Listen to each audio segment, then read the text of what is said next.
will never find a more wretched hive of scum and villainy. We must be cautious.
Hey, the button works. What's going on, everybody? Welcome to the Weekly Rogues Gallery. I'm your host, Iron Oxide. We are on episode 30, and we're going to have a good time tonight, wrapping up the week. A little bit's gone on, and we're going to talk about it. With me, as usual, can't say always, but as usual, is my co-host, Professor Savage Dad. What's going on, my friend? Glad to be back on the show. What's up, man? How's your Friday going? I've been doing pretty good. It's been a good week for the most part. Nothing terribly exciting really happening. Right on. Other than, internet dramas per usual, which we're going to get into here tonight. Yeah. But I thought it was going to end up being a slow news week with everything kind of wrapping up.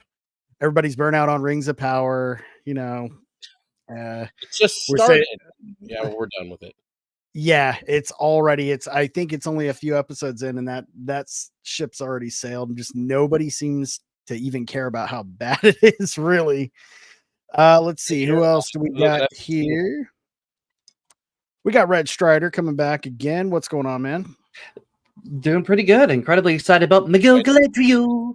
But apparently I was outed as a member of Tenant Media, so the FBI came in and cleaned out my entire apartment, but not in the middle of a move. Filthy commie. I know. You should have asked. I love babushkas and vodka. What can I say? Now, one thing about Rings of Power, you do know me and you actually have to complete watching it so that we can do a full season 1-2 discussion with Battsauce. I've already committed both of us to this. I thought you were my friend. What the hell? I know. No. Yeah, I have been. I've been. The first painful. 3 episodes, I seriously completed the third episode last night, and I'm just dreading having to watch the 4th one because I heard it's just as bad. But I'm so bored, so fucking bored. It's only cost $1 billion. Yeah, I'd rather watch paint dry. Actually, that'd be more plot there. But my God, one thing I'll give some of the things I've seen in it, it's at least a little bit pretty, like set design wise, and a few things. So I'm gonna try to make the best of it. Yeah. Let's see. Be on that stream. That sounds great. I'll have fun. Coming back from Dragon Con is Vagabond. What's going on, man? How was your trip? Oh yeah, it was pretty good.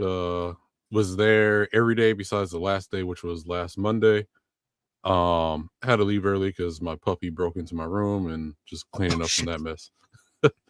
But honestly, it was a blast. I was there Thursday through Sunday, and hung out with Chris Gore. If you've seen some of his live streams, you'd probably catch some cameos of me in there. And other than that, just hanging around, getting drinks, and having fun. Now, how'd you find out your dog broke into your room? Oh, I got a camera set up in my house. Camera? Smart. Yeah. So it's one of those like I can control it from my phone, so I can look both directions of my house and stuff like that. Nice. Now we got one of those, and it's somewhat for home security, but for the most part, it's for the dogs. Like when we were out just here in town during the meetup, like we were constantly checking it, and we had to go home several times because they fucking tipped over the trash can, all kinds of shit. So yeah, so I could spy on them, so that's cool. Yeah, that's important. Now we've also got Nemesystemic here. Hey, how goes Iron it, man? Strider, you poor masochistic bastards! I can't believe you're actually going to go through with that. Yeah. Well, here's the thing: it's when we said we were going to be talking about Rings of Power when Battsauce was coming on first time as a guest. He misunderstood me and thought we had to watch the whole season and talk about it. We were just going to talk about some of the controversy going on at the time involving it, not the actual show itself. I know he went way worse. He's like, "Oh, I thought you wanted me to do all the homework." It's like, you freaking overachiever. So now, I kind of got stuck into it, but I'm bringing Strider down with me. So Vagabond, welcome back, my man. Hope you had fun at Dragon Con. Oh yeah, it was a blast. It looked like fun. Yeah, if you follow me on Instagram, you'll see a bunch of pictures I posted and stuff like that. If we got time tonight, pull them up. We'll take a look. All right. Now tonight we are joined not one but 2 special guests this evening. We have HorrorAmorata and Sheepsidian. First time on the Rogues Gallery. How is it going, guys? I'm pretty good. How are you doing? Hi, Mom. Doing good. Hi, son. How was the trip? It was awesome. Yeah, I saw all the pictures. You had a lot of fun. I'm really, really glad you had a good time. Who feeds your dog when you're gone? Oh, I buy like a ton of dry dog food, and it's also for my cat. So I don't leave the cat food out. It's just dog food, because if the dogs eat the cat food, that's a whole nother story. Oh, yeah. So I was like, cats can eat more protein than dogs. So I just leave a bunch of the dog food out, and they're all fine. Okay. I don't have carpet, so I just put a bunch of wood chips down and sweep everything outside. Hey. Oh, jeez. Oh, damn. At least hardcore. I guess. It's a life if you can get away with it. Right. He lives out in the country. This man's got land. He just sweeps shit out of the ground all the time. Well, he doesn't have enough land, though. Yeah, I need to get more where I got like no neighbors at all. Yeah, exactly. What's enough land, really? I mean, is there a point where you've got enough of it? I would be happy with 5 acres, but I prefer 10. See, enough land is where it takes 15 minutes to drive to your closest neighbor. Yes. No, that's not enough. See, enough land, or land is much like guns and tools. Once you get some, you gotta keep getting more. Or chickens. Yeah. She's explaining exactly why men used to conquer faraway nations. Why? Because we wanted more land. They started collecting it. Why would you stop? What you're saying is I should start, we're just tired of living next to our neighbors. We're just tired of our neighbors. You know what happens after you have what are you gonna do? You get all the land, right? You as the man, you get all of the land. And they're just like, you got everything. What else do you want? What's under the water? More land. More land. All right. Never thought And there about we go. this. And then from there, then we can go to space. See, Elon's trying to skip steps. He's trying to get land out there. Dude, I've seen what's I'll at take the that bottom later. of the ocean. There's some scary stuff. There's a reason why Ocean Gate just cut it. Hey, those were just HorrorAmorata's relatives. Be nice, Nemesis. I mean, seriously, you could just stop by and say hi. You don't have to be rude. Well, we try to stop by and say hi. I can and we only speak our subs. Rylith the Fatagan too much. All right. You know, if it's not my fault or anybody in my family's fault if you build crappy equipment, you know, if you're not going to protect yourselves, we can't do it for you. What's that one movie, that Jason Statham movie where he gets in like the submarine thing? That Meg movie? Was it Meg? The Meg. Okay, so I think yeah, it was what that the one, Meg? yeah. Yeah. It's that, like, you hit that little cloud area or the water under the water, and then you see some crazy ass shit, and then you die. Well, that's See, we because- were talking about Chronicles of Riddick last week, and I think somebody said they need to just do a big compilation movie of the Meg, Fast and Furious, and the Riddick saga all tied in together in one epic saga. So combine. So we're crossing over Vin Diesel and Jason Statham. Yep, they'll just play. They'll just play. You know what, that visual- makes sense visual because wars. Jason Statham was in the ladder of the Fast and Furious. Fast and movie. So you Furious. know what? We already As a got the villain. crossovers, but that's fine. All right, I accept that. We've seen And Riddick. somehow Han gets eaten by a shark. Throw Transformers in there too, because fuck it, why not? Yeah, why not? And get Shia LaBeouf. As long as Shia in there. LaBeouf is the first one to go. Yeah. Nah, Yeah. no. It'll Come make on. $3 billion at the box office. See- It'll run for a decade in the theaters, and then it'll finally come out on 4K like the next day. It'll be a hit. What? No. Uh-huh. A Shyamalan crossover, however, will be boring.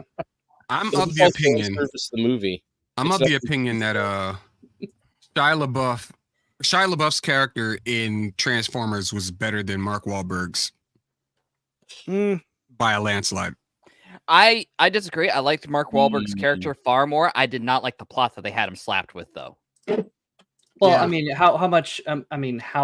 How good can it be when you're reciting Romeo and Juliet laws like it's scripture verses? It was Exactly. The one thing I'll give Shia Hey, LaBeouf, Matt. at least he kind of fit the role of the younger Transformer sidekick, like Spike in G1. So Yep. Mm. But then he never grew up, or Spike did. Shia Yeah, that's LaBeouf true. grew up. yeah, you're right. Yeah, In the well, third- in it's the a third really one, that was- weird- Not Sam fucking Witwicky. guy. His character did not grow up at all. He just became more neurotic in different ways. Yeah. It's true. Well, he did Super have. He Bowl came in contact with the Allspark, and he lost his fucking shit like his grandfather. Oh, that's right, man. I have not seen these movies. Well, that so- probably explained why he wasn't able to hold on to Megan Fox's character. Listen, he didn't make that decision. Yeah. I mean, he made the decision to touch the Allspark, but he didn't make the other decision. Shit just keeps happening, and he doesn't know what the fuck is going on. Kind of like me in this conversation. Yeah, exactly that. Anyways, hi chat. How you guys doing? Yeah, let's see who all we got in the chat tonight before we get on to the first topic of this evening. Scroll all the way up to the top. First one in is Stray Beans, our local troll. How's it going, Stray Beans? Good to see you. Let's go cancel pigs. Woo or whoops. Whatever you say. He's cool. I like Stray Beans. Who else we got here? We got Master of Trivia, Emily Kruger. How's it going, Emily? We got Blue Eyed Scorpio. What is up, my dude? Who else we got? Battsauce. You're in the chat. Sorry you're missing. You got another show going on. That's fine. We'll get you on next week, and we're gonna watch Rings of Power. I promise. Oh, We got Master Hobo. They're working out. Even- There's only so much cocaine.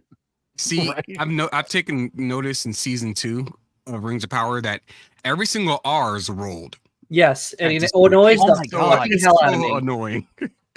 They do it on every single R. Just- Galadriel. Not even It was, PJ did that. PJ was okay with a soft R. Was okay with the only time they really did it was at the end. Was at the end of end of a word, and it was fine because it wasn't. It didn't sound like you're speaking Spanish. Mordor. Namor. Namor. Okay, Master Hobo. Greetings, fellow locals from the homeless shelter. Hope you're doing all right and staying warm in there, buddy. We got the lovely Sherry. Hello, the lovely Sherry. We got Forking Around is here. Good to see you, man. Who else we got? Release McCracken. What's going on, man? College. We got Isaac. What's up? And scrolling through, I think we got everyone. Drunken Emerald is here, but late. That is fine, man. And another panelist, Full Metal Nate. Hope you're doing good. If you feel like jumping in, man, you got the link. All right, I think we're all caught up. So I think the first thing we'll get into is the yet another thread trying to cancel certain YouTubers we all watch. So let me see if I can pull it up. But oh man, who's been keeping up with this and wants to give a summary of the Geeks and Gamers Nerdrotic? Go for it, Strider, while I find okay, so in a totally not strange or astroturfed event at all, for the first time in 2 years, almost to the day, they're at the Rewriting Ripley, who is known for basically being paid Nothing. Disney shills For nothing. they're basically They're good at nothing. mouthpieces. They're basically mouthpieces of the message, if there ever was one.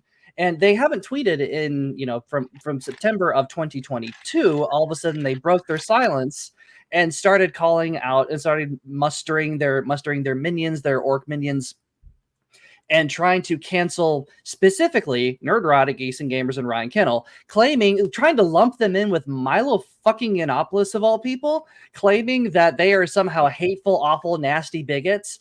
And remember, to guys, be fair, that's true. Yes, indeed. However, here's the thing: that's not against YouTube TOS. What is a targeted harassment campaign, and that's exactly what they did. So, Rewriting Ripley called all their minions together and all of your fellow travelers in the Disney Wars fandom who have hitched their wagon to Disney and they cannot break free of it because they are so desperate for just a little bit of clout. Yes, they're not actual Star Wars fans. If you notice, every time they show their books, every time they show their collections, it's always half Disney stuff and half good stuff that everybody's heard of. So it's like you're not really impressing anybody here, honey. Do like what I would do. Get like a shelf full of figures and I don't think you'd find any Disney Star Wars stuff in this house, would you? I don't have a single one of them. Yeah. No, I mean, there's definitely there's some vintage Disney stuff, but like that's no, when Disney Star was Wars good. is what I was talking about specifically. Right. Actually, no, you got those glasses. Star Wars? Yeah. Disney Star Wars? Oh well, no, not I Disney said Star Wars. Disney Star Wars stuff. I know we have the original Lucas glasses, but yeah, Lucas glasses. Yeah, the only thing we have is the Lucas stuff. We don't have any of that Disney shit. I've got one Disney Marvel. I got a Disney coffee mug that I bought, or a Marvel coffee mug that I bought at the Disney store, but I don't think they're Disney Marvel iterations. So that's as close as I get. Yeah, fair. I mean, we all know like the most sold stuff is like all the older stuff or generated for the old stuff. Yep. Anything that's like for new Disney, new Marvel. Maybe you'll see some new Marvel stuff, but we all gravitate to the original stuff because, one, if we read the comics or the lore of anything, the new stuff doesn't do it for us. Mm-hmm. See, here's the thing with Star Wars for me. Even I could go to a garage sale and see something that just a few years ago would have had me fucking creaming my shorts, some piece of vintage anything. Now, just like I do with Disney Star Wars, I see anything Star Wars related at all and I recoil. It's like I can't even stand the sight of it. I haven't watched the original trilogy in years. Same. That is how bad this shit's fucked me up. I mean, isn't that sad? I started coming around with I used to watch everything. The Mandalorian. That started the healing process with season 1 and 2. I enjoyed both of them. Then the Gina Carano thing happened. Then what was really like the final nail was Obi-Wan. Yeah. That was Obi-Wan. That was the final nail in the coffin for a lot of people. I think Obi-Wan was people finally waking up like, okay, this shit's awful. Because Boba Fett, for whatever reason, Boba Fett was ignored. Mando season 3 was ignored, and it was just as bad. And then Obi-Wan Kenobi was like, oh, this is actually objectively terrible what they're doing with these characters. It's like, surprise, we've been telling you this for years, ever since 2015, what they did with Han Solo and Princess Leia and Luke Skywalker, never having them together, assassinating all their characters in the process. Welcome to the party, pal. Hell of a thing being born yesterday. But Okay, so the Acolyte I'm is lost. what really killed it. Now this is not a final nail in the coffin. We are piling dirt on it now on the coffin of And Star Wars. For anybody to be as deluded to think that the only reason the Acolyte failed was because of YouTubers like Gary from Nerdrotic, Geeks and Gamers, RK Outpost, The Critical Drinker, you sheep. Anybody with a functioning brain. Yeah, he definitely had a problem. He's always a problem. That is the most deluded way of thinking. Nothing. You're telling me could save this show. The show destroyed itself and Star Wars in the process. You've done that to yourself, Acolyte. Yeah, exactly. Well, the thing is, any of these people, all we ever do is just tell people what happened. Everything the Acolyte didn't get any viewership whatsoever. It all dropped off after that disastrous third episode. The power of one, the power of two, the power of many. Everyone's like, okay, I'm out, we're done. And all they're doing is reporting on it and laughing about it and gloating about it just a little bit. But they're just reporting on what's being said. Like Amanda Stenberg is named here. She fired a bunch of shots at fans and everybody on the production team. She dropped a diss track, for fuck's sake. She dropped a diss track. Well, even to add to that, yes. All they're doing is reminding us of what they've done. Well, even if the problem too is like even normies didn't care for it.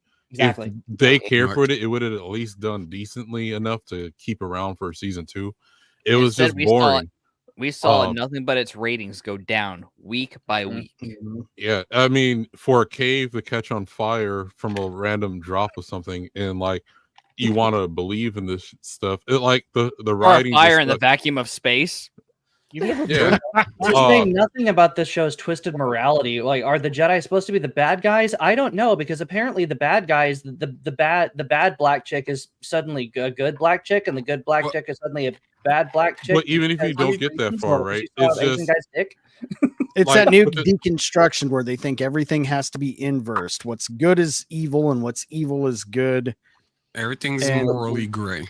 But what's hilarious is that real Star Wars works like us perfectly fine for some stories, not all. Some of them need to be completely binary. KOTOR did that in 2001. Yep. KOTOR 2 did that 3 years later. The Knights of the Old Republic MMORPG did that. We've had these stories of the Force Unleashed did that. Force Unleashed did that. We've had so many of these examples of stories that are done right. But this time they're like, oh, is it ambiguous? I don't know. I'm not even going to give you a hint about who you should side with or not. They're not doing anything that we haven't already seen before, except this time it's lame and gay. And the brilliance behind those things were that they were outside the norm of Star Wars. Yeah. But when you make everything supposed to be, when everything is obligatory gray, going from Rogue One all the way to now, I'm sorry, get freaking bored of it. It's like, no, this isn't Star Wars. Those are supposed to be the outliers. There are no any gray Jedi. It's just a fan term created for those that decided to abandon the Jedi Order and explore other aspects of the Force. It was Star Wars written by the internet. Hey, 3 Star Wars movies that exist. These are the last DVD releases with the theatrical originals. I have Empire Strikes Back, and I can't find the others. If you want to be jealous of something, Iron, I have these. All 3. These are the only Star Wars that I remember because these are the ones I rewatch. Makes sense. And I've got my complaints. I've had my complaints about the prequels since I was a kid and they came out. But they're not terrible. They're not completely unwatchable, and they don't completely destroy the lore. They fuck with it a lot, but they don't completely just. Lucas always fucked up his own lore. It's like he never knew. It's like he didn't go back and reread his own work, so he would make small to medium-sized mistakes occasionally that he would try to recover or retcon later. But it was still his. It was still his at the time. and he still aired. The shit that bothers me about George Lucas creating Star Wars is that he left his shit inconsistent and then just sold it off. I don't know that shows Marx as somebody who doesn't really care, and I can't appreciate something as much as somebody who created it doesn't care. He got kind of conned by Iger because in order to get his freaking specials on ABC, Iger pulled some strings because he wasn't getting any networks to cover it. So Iger pulled some strings. So now he felt indebted to Iger, and Iger came back to him way back, and he's like, "Look, George, you're getting old. You don't have any next of kin to pass your legacy off to. Don't you want to entrust your brand with something that'll, take care of it and continue on with it into the future?" So he got conned and got a fat paycheck along with it. I'm like, you should have known when Iger's contract just poofed out of black smoke, appeared on the desk, and then he asked him to sign in fucking blood. Yeah, that's after he came out of the fire, like Sauron in the Forge. I am Bob Iger. Harry Potter was popular by then, so he just thought Iger was using the Food Network. Right. He didn't even realize that Warner Brothers owned that copyright. Wait a minute, wrong company. He sold it to Disney thinking it was WB. we pretty much established that all of these problems, especially with the Acolyte, are their own doing, but somehow, according to from rewriting Ripley through even some big prominent Star Wars, shills basically, that it's all Gary's fault. It's all Jeremy and Ryan. And they hold all the power. Thanks, there's also the other problem with the Acolyte. Their whole advertising was not the story; it was just how gay it was. Yeah, no, that's not even an exaggeration. That was the first thing we heard about this whole show after Bryce Skywalker. Star Wars female led. Ever. Yeah, yep. But like female led because the original was misogynistic. But like you're catering to like 1%, not even 1% of the population. Like that's not something. If I had a son right now, I'm gonna go, oh yeah, let's go watch this Star Wars. We're going to pass on that to go watch something else. That's all they advertise it for. And so no wonder, like, if they want to complain about ratings and people not watching it, they need to blame themselves. Mm-hmm. Well, it's so funny because I have an anecdotal story. So I was during May the 4th, I had a Millennium Falcon t-shirt and I wore it. And I went to a function, and I actually covered this in my video over this whole thing. And I'm meeting a family, and it's there's a 9-year-old boy there. So when I was 9 years old, I went ape for anything Star Wars. I you could have blended that up, you could put that up in a blender with some water, and I would have sucked it through a straw. Like I was obsessed with Star Wars, like many 9-year-old boys at the time were, because that's what it's made for. But he didn't know what it was. Terminator, Transformers, Star Wars. Well, exactly. Yeah. There's some actually legitimately good brands that were all very gear-headed and very, very action-oriented and lots of fights and lots of cool visuals. That's what it's made for, and that's fine. But this kid did not know the ship that I was on my shirt. His mom asked him, "Hey, what is that ship? What's that ship? What is it?" He's like, I don't really know. I don't really know. It's like, yeah, remember we were at Galaxy's Edge once to Disney. After we did, she mentioned all the other things they did before and after that. Like, oh yeah, Millennium Falcon. Yeah. Oh yeah, I remember that. Yeah, it's from Star Wars. Oh, I hate Star Wars. I'm like, oh my god, I about fainted. But I'm like, that is exactly what it's that's exactly it. Kids don't like Star Wars anymore because Star Wars isn't made for boys anymore. That's why it sucks. No, not made for anybody. They've not made for anybody, right? They've tried to turn it into a girl's brand. Yeah. Same with Marvel. And thusly, woman, I disagree. My wife said the same thing. Like women want to see like hot, interesting. Got like Han Solo back in the day. Chicks were into him because he was kind of a badass outlaw. Yeah. Chicks are into badass outlaw dudes. They want to see that. And dudes want to see Princess Leia in a freaking gold bikini. That's the difference between there's a difference between Han Solo and Smilo Ren. Like Smilo Ren, it might have like, he might be cut with like with his shirt off or whatever. But Han Solo has a personality, and that stands far more than a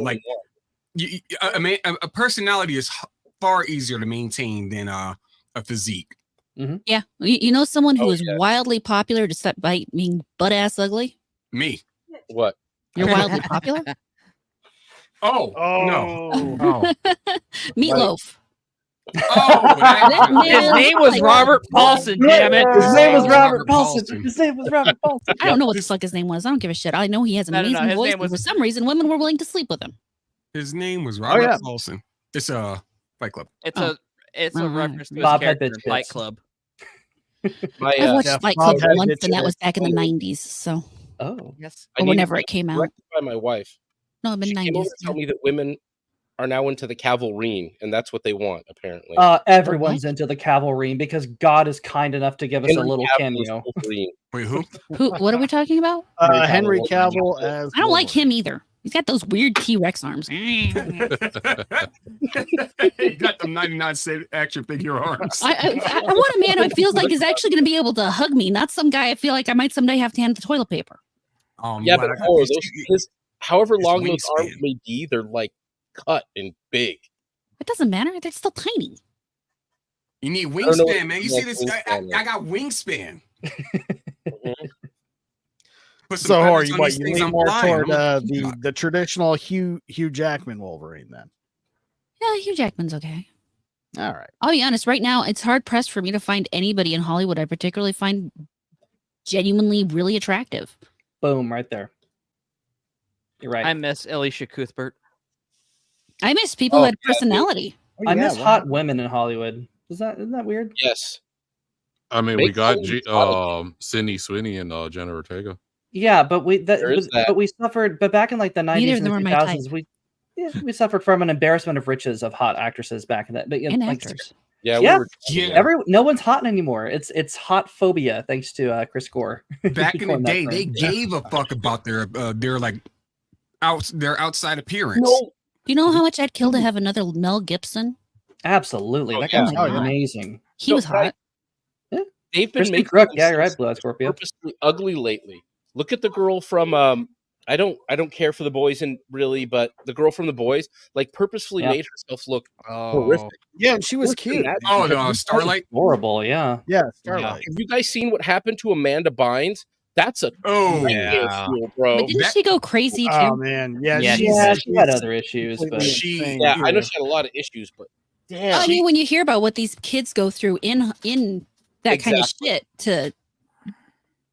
Oh yeah.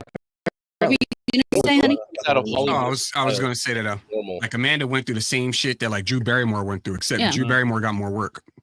Well, so many of those kids today. It's like you were talking about Shia LaBeouf earlier. The shit that kid must have gone through being a Disney child star, and look at where Britney is. How many of these child actors are just going totally off the deep end? Yeah, if you can pretty much guarantee if they came up from Nickelodeon or Disney, by the time they're 30, they're psychopaths. Yeah, they got minutes to live. Yeah, they've just been sexually abused their whole fucking lives by shit. What do you expect? It's sad. I feel bad for all of those child actors, dude. It's all fucked there, man. I don't know what sane human would let their child wander into Hollywood at all. The smart one. This is why Cartoon Network is the better channel. Right. Not anymore. Yeah. This was the better. Now they all suck. Yeah. Well, now it's dead. Cartoon Network went down the dark path of quite a few years ago, actually. Once Hanna-Barbera Studios closed down, Cartoon Network was fucking finished. Correct. We know where the talent went. Watch DVDs. I have all of the original Ninja Turtles on DVD. They go and put it in. Or old DuckTales, Rescue Rangers, Gargoyles, whatever DVD they happen to pull out of the drawer. Physical media, man. Wow. It gives them something. I want to get all the old, like, really good Nickelodeon cartoons, like Angry Beavers, Real Monsters, Rugrats, that entire collection. Dude, they're not expensive. Go hit up Amazon. What's that one? Rocco's World. Rocco's Modern Life. I didn't like Rocco's Modern Life. It was Rocco's Modern Life. Ren and Stimpy, and I was never a fan of Ren and Stimpy. I liked Rocco's Modern Life. I love Ren and Stimpy. Not like Captain Toast. Captain Toast Man. Someone was a Powdered Toast Man. Because Powdered Toast Man reminded me of a freaking sex offender. That's why. Bro, did none of you guys have vlogs? Like, seriously. Yeah, someone was Powdered Toast Man at Dragon Con. Nice. Because of course they were. Dragon Con sounds awesome, man. I don't want to go to many cons anymore, but I think Dragon Con, I hear nothing but really fun shit about Dragon Con. I'll say out of all the cons I've been to, Dragon Con's the one to go to. If you like partying, or just hanging out. There's so much hidden lore and stuff. Like, I mean, I can go on a rant about that for a while, but not to derail the conversation. Atlanta sucks as a city, but the conventions are pretty dope. Yeah, they're 24/7. Like I camped out. I car camped. So there you go. Oh damn. There you go. It's 12 hours from me. I could maybe make it next year. That'd be fun. There you go. I'd like to go. So, I love it's a little ways farther for me. But I also the only time I've ever been traveling and somebody tried to break into my hotel room was also in Atlanta. So I've driven exactly to Atlanta exactly once, and I came back with a black man. A whole can you say that? I think they would prefer you not say that on their channel. Oh, we've had MSK say worse. That's fine. I was gonna say we've had MSK on MSK doesn't. I think MSK looks at a filter and goes, "Okay, acknowledge," and keeps going. Yeah. He looks at the line. He acknowledges the line and then runs over it, screaming and on fire. Yeah. Yes. Kid's got gumption.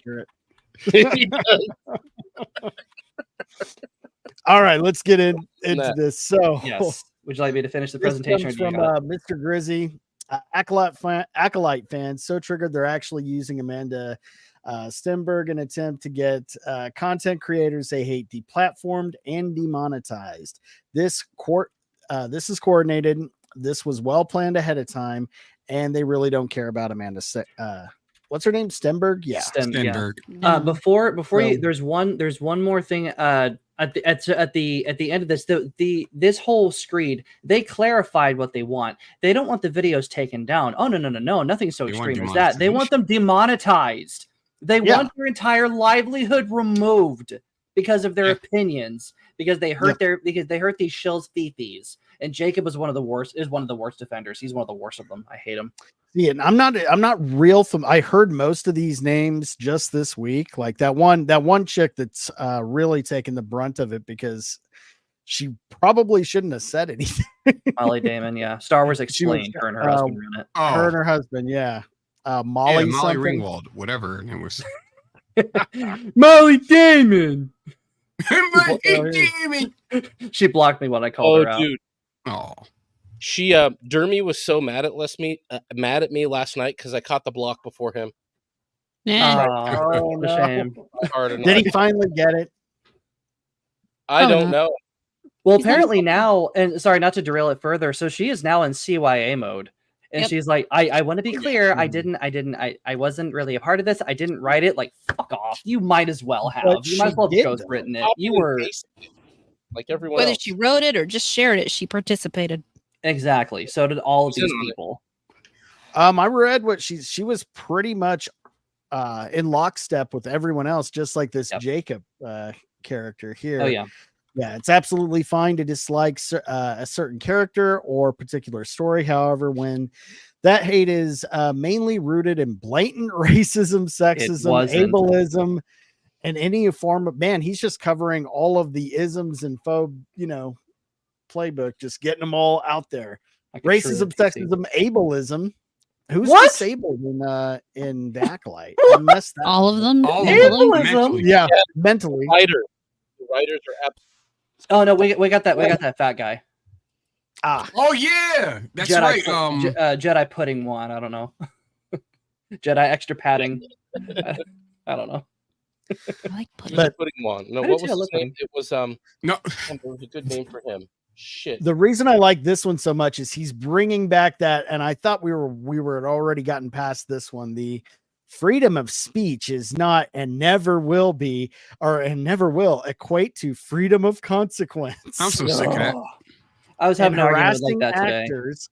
See, no one really harassed the actors. They made fun of them a little bit. It didn't turn into like a real back and forth until the diss track, and then it was like, okay, she kind of went the same route as Snow White and Brie Larson, some of those little missteps. Rachel's these specific actresses are mentioned in this whole screed that he's quote tweeting, and none of them have actually ever been harassed. The only person that has shown any evidence has been Moses Ingram, and that was one post Of 3, the other 2 are criticizing her character and criticizing the story. It had nothing to do with her race. And one guy, and we don't even know if that one was legitimate, because these people can and do make their own shit. But I wouldn't be surprised if Disney itself was creating bot accounts to comment really racist bullshit against their actors and actresses.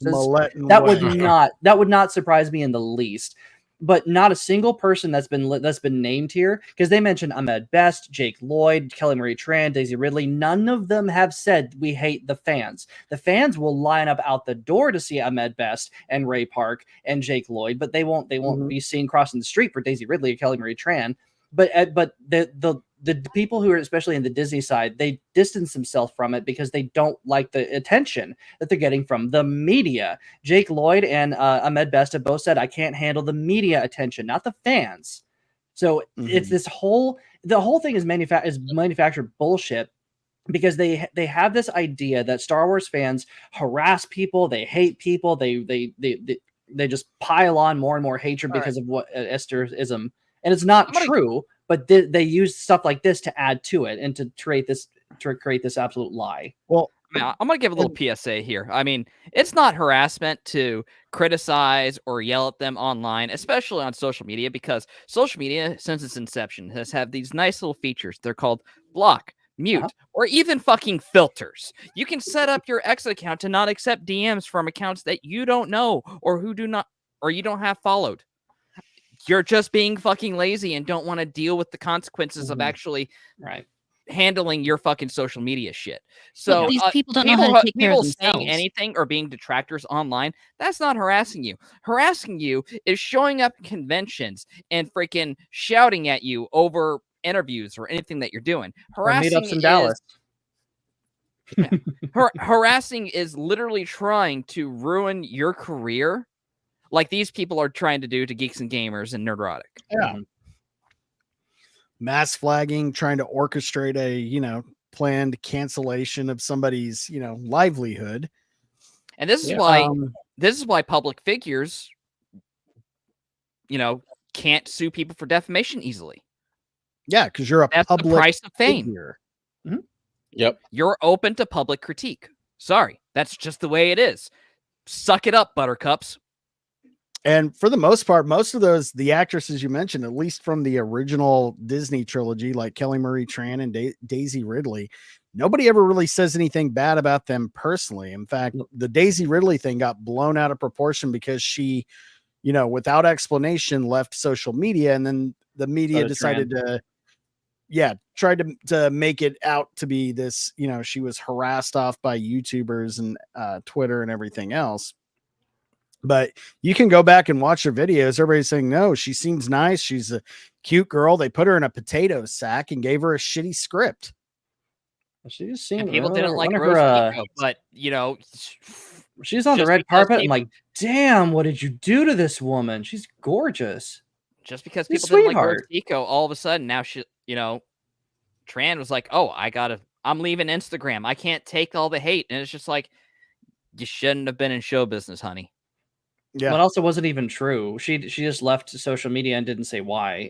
But everybody assumed that it was because so much fan backlash. Remember this after Last Jedi, when everybody was claiming anybody who didn't like the Last Jedi was some sort of racist, sexist, bigot, homophobe without evidence, and it was just more fuel to that bullshit fire.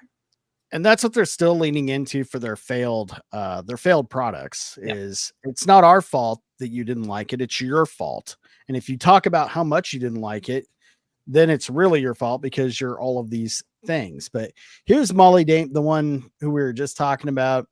Molly Ringwald. I guess Damon. She's trying to backpedal now, I guess. If you got that tweet, pull it up. I'm kind of interested. No, she's not. I actually looked at the tweet. She's not backpedaling. It was a reply, and all she's saying is like, I don't take credit for it, but I'm happy to spread the word. It's not that she's taking credit for it. She's fully proud of promoting it. It was in response to someone thanking her for putting this out and using her platform to spread the awareness. Wow, the awareness. Sounds like she's accepting the fact that she was involved in a terms of service violation. Yep, she's not backpedaling from it. She's fully on board with trying to make this happen. Okay, I may have misread that. And see, this last guy, he said that's where it comes back to this. Freedom of speech is not and never will equate to freedom of consequences. Okay, you guys have a right to say and do what you're doing, but there will be consequences, or there should be, because again, it's a violation of terms of service on X and YouTube. Quite clearly, exactly what they're doing. And she's just is every bit a part of it. They're all just using the same. How long do you think it took them to make this little pamphlet they made? Noting rewriting Ripley, it probably took an entire day to type up a Word document. And throw some little images on there. Oh, this guy. Kyle Katarn. I think I've heard of him. He's kind of a douche. Oh, he is. If you look at his replies, it's so funny. We say Star Wars is made by women. They also employ women as shills, because this guy is just the most catty, dismissive, obfuscating, just little catty little bitch. Because it's everything is just little snipey replies. Like, what the first thing you think of when you think of like a caustic catty gay dude is exactly how this guy speaks. And I'm not being, it's just, he rolls into the stereotype, but that's mostly what these people do. And I looked at a lot of these same replies. That's all they got. It's just endless. Oh yeah, sure. Thanks, honey. Yeah. What it's, I mean, you might as well just have a stereotypical lisp and a limp and a, limpy hand. Yeah. Limp wrist and a lisp. Say that 10 times fast. His middle name is Kitschy. So again, this is clearly a targeted campaign going after these certain channels, because they pointed out that a show that wasn't good.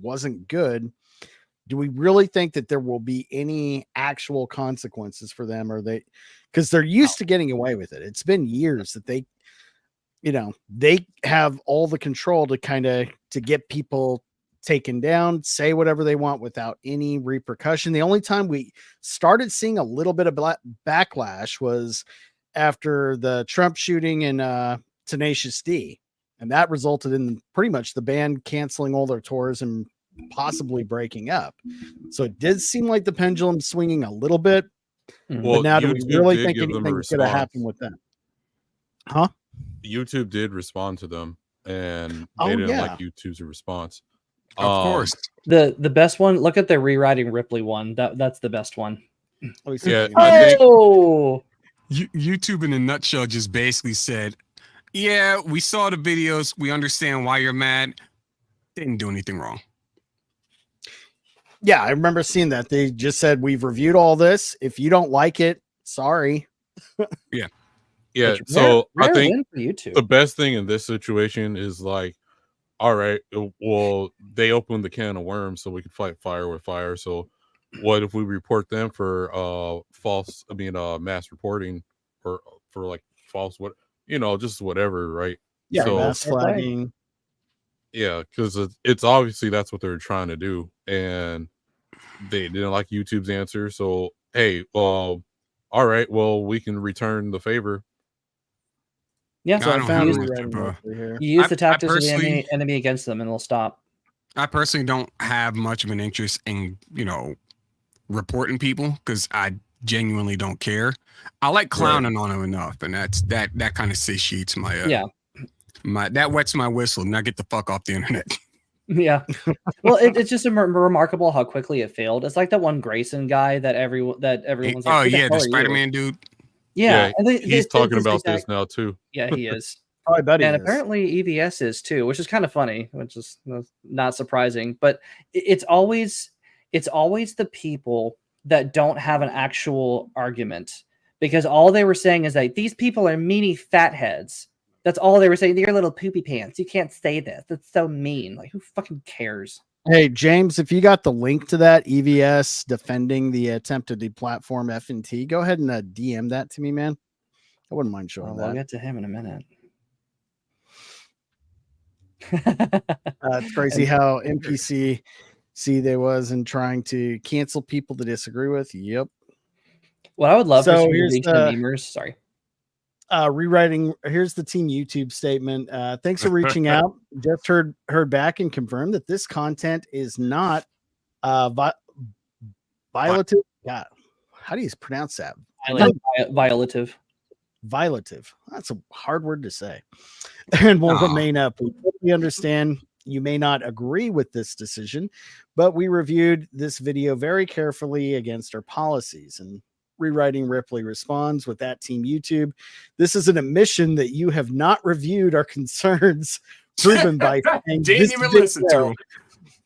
When there are 10 plus videos in question. However, thank you for confirming your inability to take safety seriously. They always use that fucking word. They always do. That's the their emotional play. That's the tactic of the concern troll. Like they'll always use the softball assaults, I guess you could say. Yeah. Well, they think if they can use an emotional trigger such as safety or whatever, they can get their way, because nobody wants other people to be unsafe, you know. No, somebody think of the children. Exactly. That would be their next line, I bet. But here's I thought of the children. My response is, why are the children here? And I continue doing what I was doing. Because then also with YouTube, how much revenue that we know YouTube takes 30% of like super chats and stuff.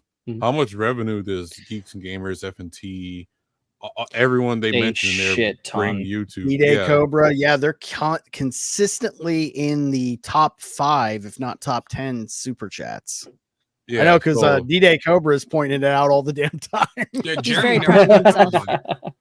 And he should be. I mean, that's no small thing. Audience members want to hear what you have to say, and they want to support you. That's all legitimate, grassroots, organic stuff. But I'm totally cool. Someone wants to give me money. Yeah, absolutely. But these people have none of that. They're corporately sponsored. Like, leave the $1 billion corporation alone. Which, if there's anyone Legion of Memers, please take that Chris. You remember the Leave Britney Alone guy? Oh, the Leave Britney Alone guy. Yeah, but like, but do the AI? But leave the $1 billion corporation alone. Bro, why did he have a like a bed sheet over his head? I have no idea. I love that. Yeah, he was like hiding under his blankets or something. Everybody on the field day. I remember that came out. I could not stop laughing. The internet was such a golden time back in like I've always wondered what happened to the Numa guy. Is he still alive? I hope he is. I hope he's found happiness. I think he got arrested. Oh, that guy. God. That's the first. Yeah, if he was like that little person, I think he passed away. Oh, sad. No, he wasn't a little person. He was just a fat guy. I know what you're. I know who you're thinking he's about. Probably fine. Yeah, there was another one who did kind of the same shtick, lip singing and stuff. Yeah, he looked like a little kid, but he had like big old man hands. And then you find out, oh no, he's just a little guy. Right. Yeah, he wasn't long for this world. He passed away. Makes sense. That's why Warwick Davis is special, right? Really, and must be treasured at all times. He's a wonderful man. Notice how that's a disabled man, but we've never gone after Warwick Davis. He went in Willow, but he never got any flack for Willow. Everybody else did. If you want to die laughing, watch that show produced by Ricky Gervais, where it's like a mockumentary reality series of Warwick Davis. The Johnny Depp episode is one of the best things I've ever seen in my life. He has him like dancing in a toilet, and Johnny Depp's there playing a recorder, like, dance, you little creep, dance. It's a good show. Oh my God, it is so good. Now, yeah, they keep going on. They're trying. It's funny because Rewriting Ripley had been, I mean, you hadn't really heard much from them in years, and then this. Okay, I'm not even going to sit here. I'm not going to sit here and fake the funk. When I saw that letter that they wrote, the original like letter thing with the Millennium Falcon and whatnot on it, the X-wing. I saw that. I thought it was rules for a tabletop game, and I just opted out of reading it. I did too. I didn't think it was anything to do with. There's no seriousness here. I mean, what do you have? The Chibi X-wing and the Chibi Millennium Falcon. Why? What are you doing? Because actually required. Like Star Wars. You are a fan of Star Wars. I clapped when I saw it. I clapped. Hello. The two girls kiss. I cried butterfly tears. The fuck does that even mean?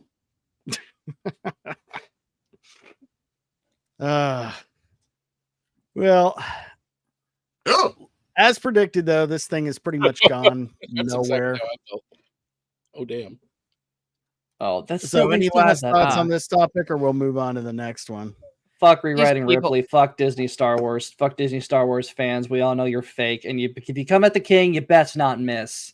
These people. There are should more just, of us than probably- you. They should spend probably a year celibate from the dildos that they're constantly ramming up themselves, and maybe they'll be a little bit less butthurt and probably love life a bit more. It isn't Good laugh. They Like, put a video. They put a video out to kind of correspond with this. I don't know if anybody's watched it. Let's take a look at it. Oh no! Nobody's watched it. How many views does it have? 30. Wait, I thought that was 1.4K. Wow. just on this one, that one frame alone. Sorry if I'm talking over it, but on that one frame alone, that dude looked like Justin Trudeau and Todd That's Howard. what I Like thought. Exactly. But I thought that was Justin Trudeau. he's Justin prob- Howard or Todd he's Trudeau. probably whichever. Canadian though. Yeah, you can Looking in tell. like that. Trying to find a few rabbit holes that are very powerful. I'm trying to find which rabbit hole is the closest to your The rabbit interest. hole. For me, I thought you said Rebutal. It's funny they use the old ass right. Ryan had such a tiny head. Tiny. Man, he looks like 14. Like, did he just get out of gym class? Like, Baby face Oh, Ryan. why is there no Sunny D? They like Ryan back when you could He was see in the his, Navy, can't his hold lack that of against him. chin. Hi guys, I'm Ryan. Oh, I'm collecting charity for the Salvation Army. I would have liked to see. I'm selling, I I'm wanna selling see- candy bars for the basketball team. I want to see. I want to see a meme. Right? I want to see Can you like help me send my troop to summer camp? I want to see a meme of like one of the Animorphs covers of like Ryan, like babyface Ryan, just transitioning into radicalized Ryan. all right. I'm gonna have to clip this head out later. That shit's hilarious. into some of these people's YouTube videos, you kind of get hooked. Maybe they'll stop pushing this feminist agenda that has driven Star Wars into the ground. Are we gonna watch We are gonna Ryan talk just more develop about through the years Disney in and this? their feminist I could watch him hit agenda. puberty. She has That's really so far nothing. They're, They just wanted to showcase how Ryan's grown up because they're but really nothing they're saying is not true. Wrong. Yeah. Nothing that they're saying is wrong. Not a single. L Matt Barr. And it's what's up, Matt Barr? What's up, Matt Barr? That's the thing. Some They don't weird have to resent- refute anyone's facts. All they have to say, it hurt my fifis. It made me feel unsafe, and that's all they. That's all they think it takes. Skill issue. Well, they use the buzzwords: the unsafe, racism, sexism, ableism. It's like I'm so neurotic. I hurt my feelings first thing in the morning. Get over it. All-conquering female figure now is occluding this great myth of the hero. Ray Oh, had no, Ben randomly Shapiro. been amazing. at Oh, everything. shit. She was the ultimate Mary Sue. It's Ben Sharpton. Also, Mary said Daisy Ridley. She got harassed, but she did something she about didn't. gun control. So Last week, author and writer Chuck Wendig was She didn't do shit about gun control. They really took that shit way the fuck out of context. That is a straight up fucking lie. Documented history of dozens of anti-white tweets. They're claiming He's getting more radicalized as the video goes. The beard is growing. He's becoming a man. Teenage grunge years, you know. Iron, I want to take that first video of Ryan and then that last clip we saw there and just those two clips and lay the SpongeBob 25 years later on it. 25 years later. 25 that this was some sort of anti-white genocide. I'm Dr. Jordan C. Peterson, and you're watching Ethan Van Sciver. Brings me to Rose. Don't even get me started. Didn't even have the decency to fucking die. she better die. Mahler. Mahler's reviews. Kelly Marie Tran being chased off. Look at that woman. Look at Kelly Marie Tran right there. You cannot tell me this woman received any hatred from any male whatsoever. Any male with a solid backbone and a working No, penis. they hated nothing. the wardrobe designers on She on should have Force received Awakens. something. Seriously, She actually put her in a JJ, if you potato. wanted to make $1 billion if you wanted to make a natural $1 billion, dress her like that. See, the issue, the thing is, they're trying to make it out to where like Kelly Marie Tran, Daisy Ridley, Moses Ingram, whatnot. They're catching like the most flack of all time. Meanwhile, Jack Jake Lloyd. Jake Lloyd caught so much flack as a child. Yep. Like he caught flack as a child, and then Ahmad Best caught flack for basically playing a voice. Like these people got harassed before social media was a thing. But it was never from fans. It was always from the media. They both have said that to this day. Yeah, and, exactly. And Jake Lloyd actually had some. His story is really sad too, because he apparently had a history of he has a history of schizophrenia in his family. Yeah. And he did not take well to fame. He was struggling even before, I think, episode 1, from what I hear tell. So the older he got, obviously the worse schizophrenia gets, the older you get. And it was undiagnosed too, so he kind of went off the deep end, and that was the reason. Like, fame didn't really ruin him; it's his family history, unfortunately. Right. But it's all the media. The media is the enemy. Yep. What that boils down to, Tico was always hotter to me than Ray. Absolutely. Well, she's sweeter. She's people radiate. You could just kind of know by looking at somebody what they're like, and she just radiated sweetness. She wasn't chased off. You just like her cans. I do. Yeah, and I didn't like either of them, honestly. I was like, Gamergate, my God. Trump, oh no, Trump. Video of sneaky little hobbitses. I gotta just tie. I didn't like any of the Star Wars. They were garbage. Oh my God. Have to change culture. I could have made a better Star Wars. Politics flows from culture. It's not just about Star Wars anymore. It's about all the pop culture. Oh God, he regressed. Invaded. The battle for Star Wars. The battle pounder for culture. And I would say that Ichibaka's title of this is article new. is a little tame. She has a huge problem with white people. Stop trying to turn our cultural icons. All right. I'm sorry. She did have a huge problem with white people. And then they're showing January gay 6th. What the A part of that. No, what this is? Name one person that put January 6th and Star Wars in the same sentence, aside from rewriting Ripley. I'm sorry. I'm sorry. Rewriting Ripley is completely correct. Rewriting Ripley is completely correct. We can draw the correlation. Let me get my freaking crazy fucking Pepe strings all over the Sylvia place, board. and we can link. Nemesystemic. Friday Night Tights to January 6th. This is confirmed. We've got them. We got them. Where's your evidence? We said so. Close enough. Sources, I made it the fuck up. My sources My source is going to be. I'm going to put Drunk 3PO, now that he's hit 100K, at the Capitol during January 6th, just because somebody said it. No, dude, no. Have him be Canadian Bear. I've been Canadian Bear at the Trump house. Canadian Bear. Yeah. Yes, he's going to be standing next to the shaman. This is going to be the greatest hit of shaman. That video is literally just 10 minutes of everything I dislike is why you should cancel them. There's no narrative built there. There's no evidence given. It's literally, I don't like all of these things, and I'm going to make a video that I poorly clip together and say I don't like them, and you should cancel them because Trump and January 6th and Gary from Nerdrotic, they're bad. Cancel it all.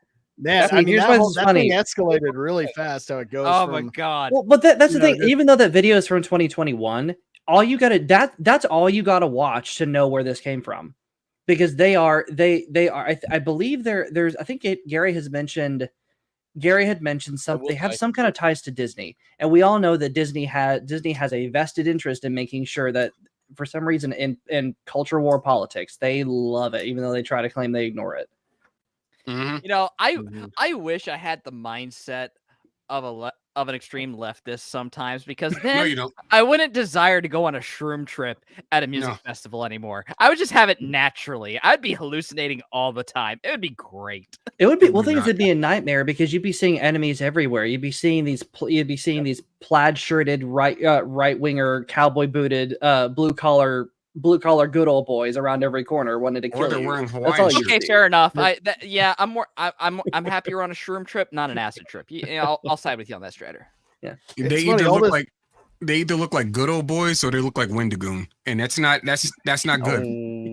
Wendigoon's not that bad. Wendigoon's one of the funniest things I always go back to with Star Wars, and particular, was the false advertising with The Force Awakens. How we thought that The one dude, the stormtrooper guy, John Boyega. we thought he was gonna be Luke's new apprentice, a defect stormtrooper that's force sensitive. Sounds like a good plan. We see him with the lightsabers. You think Rey is just the spunky desert sidekick chick, maybe love interest or something. That's fine. But then we just got a rehash of A New Hope with Jesus, Jesus Palpatine. Yeah, only better than Luke. I wish you were kidding. Jesus. Oh, but it's even funnier is that people were on to the shit like before the movie even dropped because the promotional toys got leaked and it showed her with the lightsaber. Mm-hmm. So I mean, like people were on to the shit. Yeah.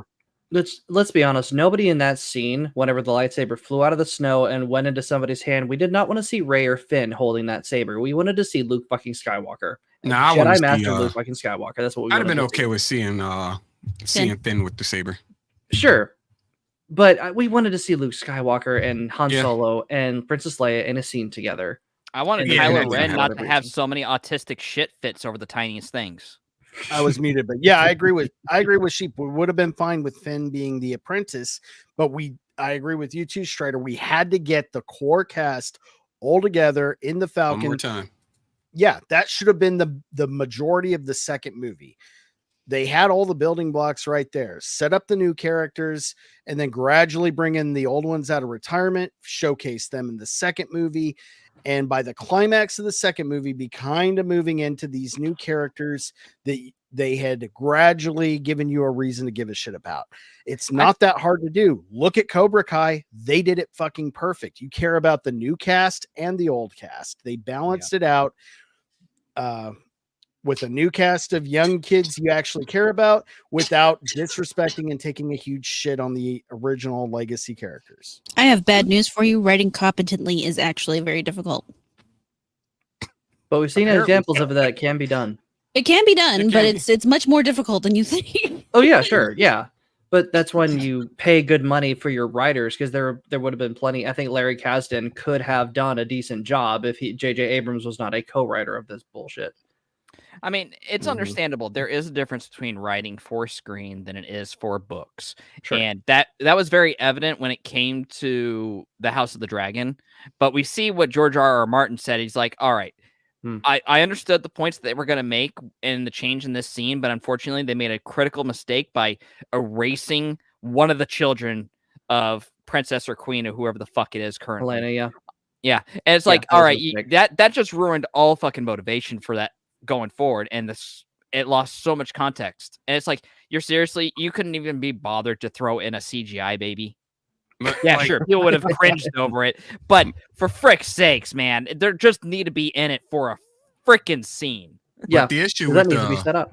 The issue with the situation like George R.R. Martin's is that he won't finish his own books, so he has no room to talk at all. Oh yeah. It would have been nice to have them have the original trio pop up towards the end of the first movie, like as a group, or they kind of meet each other as a group at the end, and then somewhere in the middle of the second movie, probably like towards the end of the second act, one of them drops. I would say Han. Not Han. I'd say Leia because Carrie Fisher's demise. I would say Leia. Carrie would go Fisher first. wasn't looking like she was gonna demise until it was second movie. Right. But health-wise, she was doing pretty good. No, I would have been. She was still on drugs, so I mean, how good was she doing, really? PSA: don't do anything recreational before a long flight. Yeah. And if you do so, and you level off with the right stuff, make sure you use the right amount. Right. Or but don't do it. But don't. I don't have that. The more you know, I need to have that for next time. Early. I mean, he had to sit next to a drug addict on our way down to Florida last time. Oh man, that's a fucking story. That's me. Carrie Fisher was a massive coke fiend like Rekieta.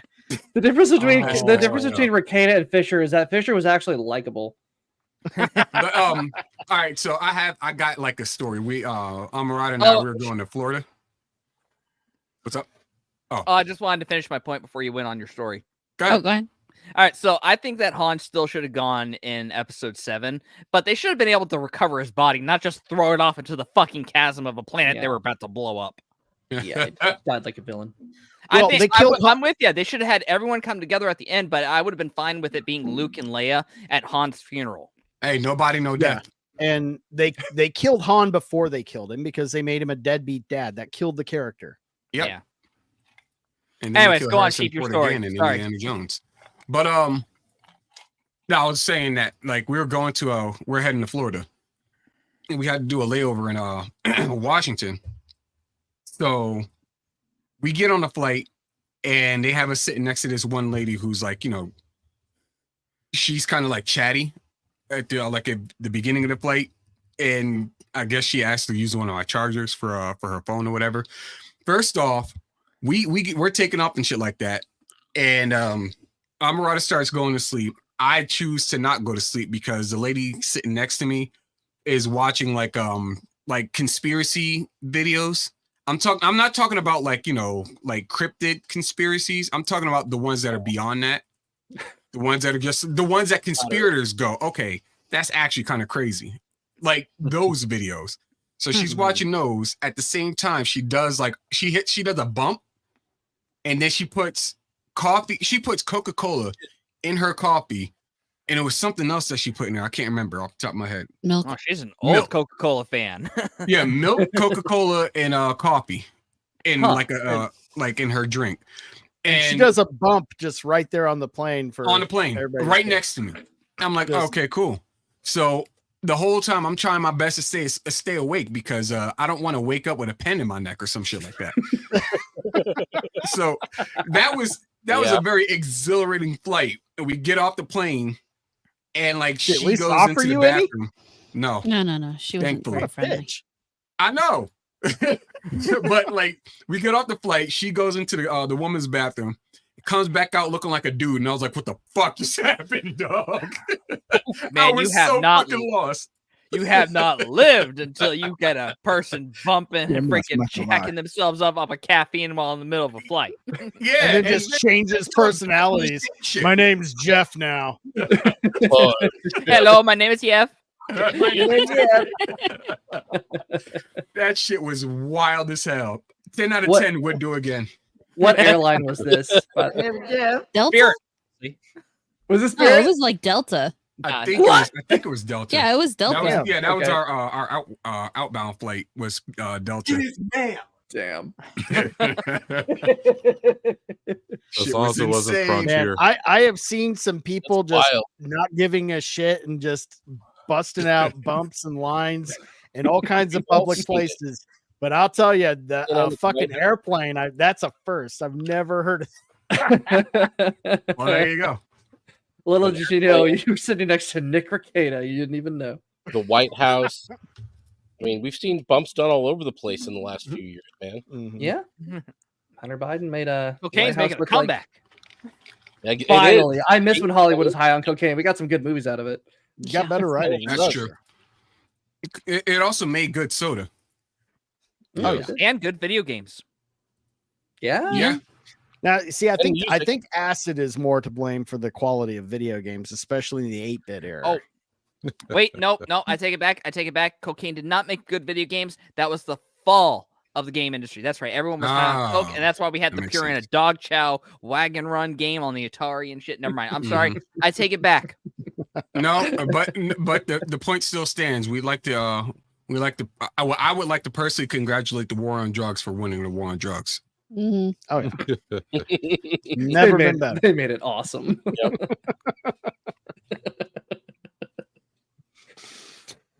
Well, I guess we'll get into the next topic since it is election year. This is right about the time when everybody is a Russian bot. You know, it's only appropriate because Temple accused me of being a paid hater bot to Eliza Blue a couple years back, and I never got fucking paid for my bot activity. Exactly. So you know what? That's a name I haven't heard He's in a a while. Russian bot. He deserves his time of being a bot. Did you give them your wire number? Mm. Oh shit, that's probably why. There's your problem, sir. If any, I put it all on Apple gift cards. Damn it. Apple gift. See, exactly. I definitely will criticize Tim Pool, but I watch his show. You know, you get the news from him at least. Mm-hmm. He's got some good guests on. Uh-huh. But now the whole thing is with this. Is anybody familiar with this whole tenant media bullshit story? Yeah. Lots of accusations. Nothing's been proven. The DOJ is corrupt as hell, and anyone who believes that, I have a condo, and I have a condo in Chernobyl to sell you. Well, they're kind of conflating what would just be kind of investment fraud, you know, and the YouTube channels, they would have been the kind of the victims of this. Yeah. So that'd be Tim Pool, Benny Johnson, that other guy from what's his name? Lauren Chen get terminated? Yeah, the gay dude. Lauren Chen got hers taken down. Well, Well, her and her husband. You're talking about Dave Rubin. Dave Rubin, yeah. Yeah, they're almost Dave like Rubin and victims. his husband, Dave Rubin. Oh, Benny The Johnson. way it's too. being painted is, you know, they're somehow Russian agents now because of this. Yeah, because they're alleged. Even the DOJ was very specific. In Merrick Garland stated this very clearly during his press briefing: is that there are allegations. It's an allegation that they are looking into that Lauren Chen and her husband, who run Tenant Media, received $10 million from the Kremlin in order to push misinformation and pro-Russian propaganda. Right. I don't. Where? Show me the video where there's been any pro-Russian propaganda from her whatsoever. Most I've seen from her recently is not wanting to support Trump because Trump isn't, you know, pro-abortion enough. So, you know, vote for Kamala instead, I guess, by not voting for Trump, because that's what you'll get. Now, the issues that we're facing got it overturned. A lot of the issues that's coming out with this that doesn't look good for them is that they already have a press, or they already stated an internal memo that was leaked out that Tenant Media is going to be ceasing all activities now into the future and is unlikely to come back. In addition to that, the Blaze immediately cut them. Lauren Chen was fired. Completely dropped from them. The Blaze has ceased all connectivity with them. Now, YouTube going ahead and nuking all 4 of her channels, that's what YouTube's going to do. We all expect that to happen because, well, YouTube is YouTube. All right. Well, But it does seem they went a little fast, as they always do. There's allegations and then the immediate cancellation of somebody before the allegations can be proven, explained, or anything. But we live in an age of witch huntery. We do. The things that are concerning most of all, though, is the fact that Tenant Media said that even though they're going to fight the allegations, they are ceasing all operations and will not be returning. And Blaze TV dropped Lauren Chen. Yeah. I mean, I don't know. This very well could be true, but there's been nothing proven. These are just allegations. This is just an investigation. And yeah, Tenet going dark very quickly was weird.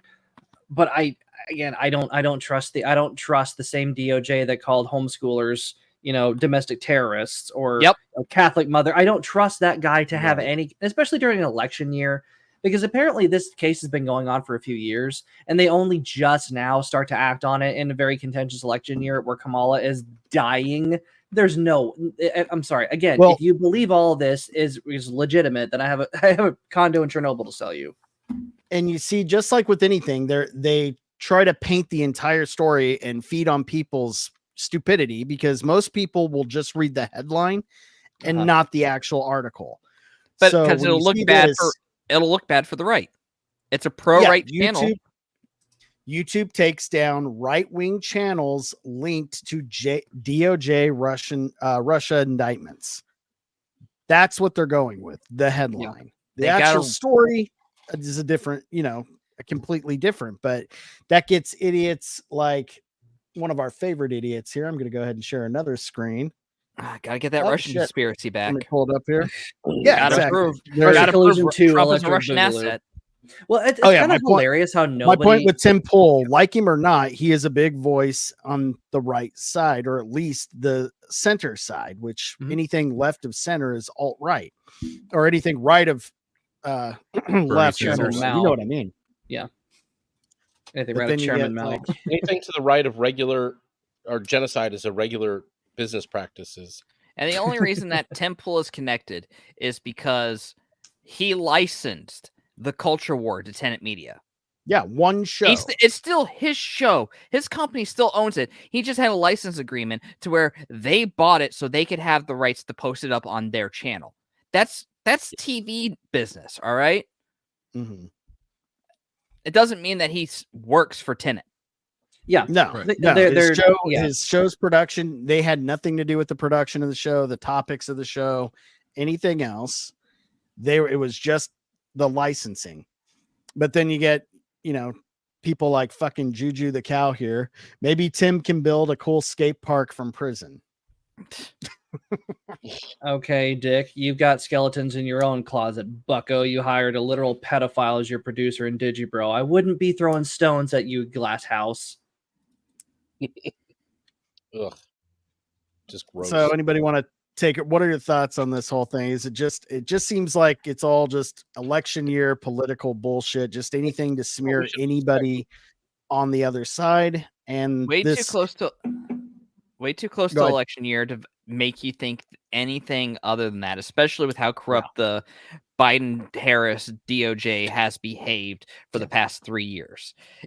But however, there are some concerning things with how Lauren Chen and her husband have reacted in regards to how this has started off. But this is so freaking fresh. Everyone's jumping the gun. Everyone's chomping at the bit and automatically taking all the accusations with it's not a grain of salt, but like as we were stating before, a whole bump of cocaine. Wild to see that about Lauren Chen. I've watched her for a long time. She has certainly taken some interesting heel turns. I think someone in the chat mentioned she had kind of a heel turn. I can kind of agree with that, especially with like the Israel-Palestine thing. She is taking. I mean, not even with that. She is taking a very interesting, strangely antagonistic approach to just Jews in general, and that made me very. But it's not. It reads like someone else wrote this, not her. It just sounded very different. I've listened to her for years, and not so lately since she kind of went down that rabbit hole. But I don't know if that's from her, if that's from someone else. But that is very strange. And I will say for her, yeah, I mean, especially if her and her husband run it, but it could very well be that is a legitimate thing that she believes, and it just looks weird. But also, alternatively, she just jumped on the trend of hating APAC when that was going on. Mm-hmm. Well, that's the thing. That's one thing that I've always gotten a younger vibe from her. I've never really cared for her content. I can kind of agree with that. But one thing I've noticed, especially with young righties, and Sovereign Bro was the other guy that was on the Whatever podcast, and a lot of young right-leaning people, and it doesn't even have to be against Israel, against Jews in general. They're almost Nick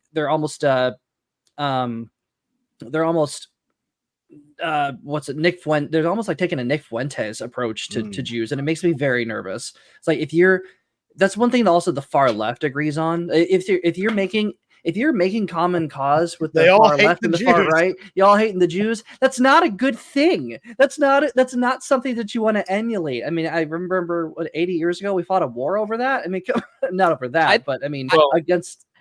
Come on. I think Joe from Good Logic explained it best a few years back when he was talking about the Jewish culture and everything. It's not that they have a massive kind of.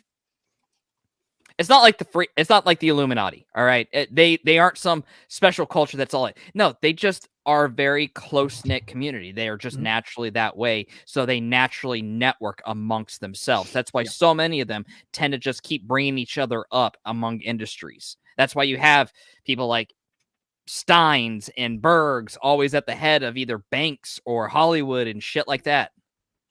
It's just that they network in their community, and you can see it. You can see it even in Christian communities. People at churches build each other up all the time. That's how my brother got a lot of his business as a handyman out in Iowa.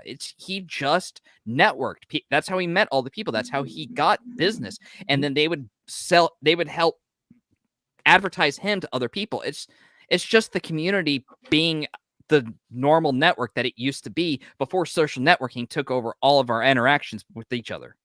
True. Yeah. And there's nothing wrong with that either. There's nothing wrong with And there's also nothing wrong with asking questions, and especially you can. And I say all governments, criticize all governments, make them cry, investigate the hell out of them, fuck all governments. And so if you're especially the Israeli government, Palestinian government, Polish government, Russian government, Ukrainian government, especially Ukrainian government, but fuck all governments, criticize them to the ends of the earth. Fine, go right ahead. But when you're trying to demonize an entire group of people, and that's definitely what a lot of these like younger righties are trying to do, and trying to be like the Jews, and it's like, are we back in the medieval era? By the way, like a lot of this is not new. Demonization of Jews has been happening since the fucking medieval era. Like, I'm sorry, the Middle Ages want their philosophy back, please. Like, would you mind? Like, just don't go that far. That far leads to death. To be fair, Strider, some would say they've been persecuting Jews since they crucified Jesus, and before.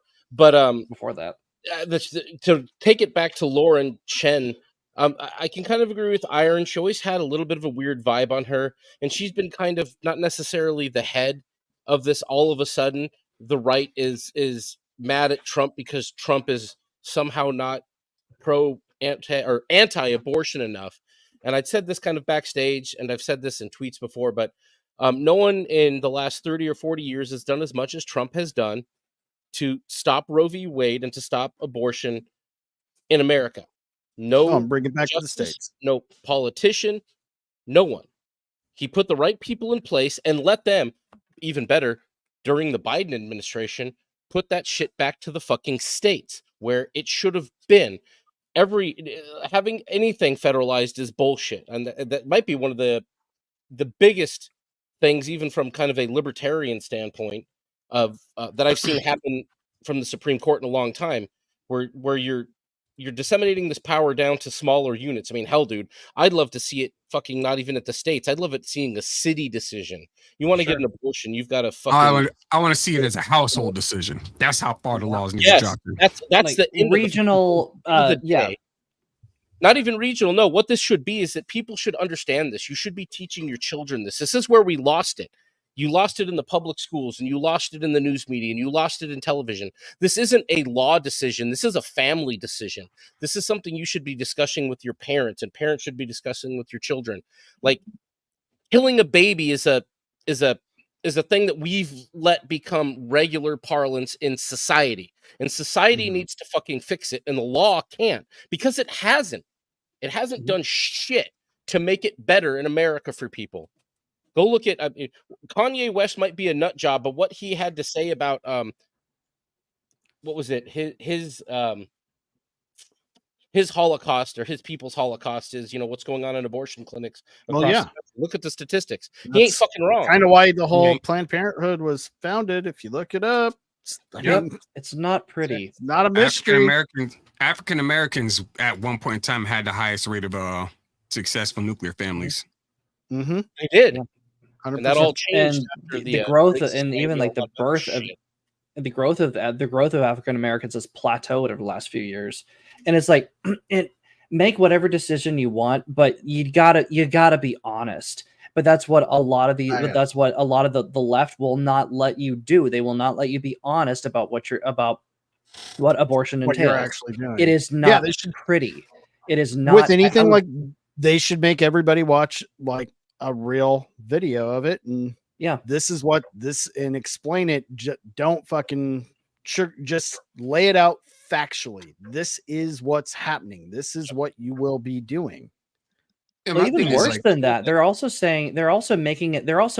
putting the fear of God into these girls. Well, that's also another thing. They're putting just abject fear into these girls, saying that I have no other option. I have no other option. No, you do. There are quite a few other options out there. It's like, there's no one around to help me. Actually, no. If these people were honest, they direct them to seriously Catholic charities, or in like an emergency infant services exist. Every crisis pregnancy centers, they exist in every single city. But the fact is, these girls I'll never be a told, CEO if I have a baby. Congratulations, you'll be ousted for corruption. Good for you. Well, that's the thing. It's just making shit right there. All sacrifice a baby on the altar of your own narcissism. You'll never be rich and famous.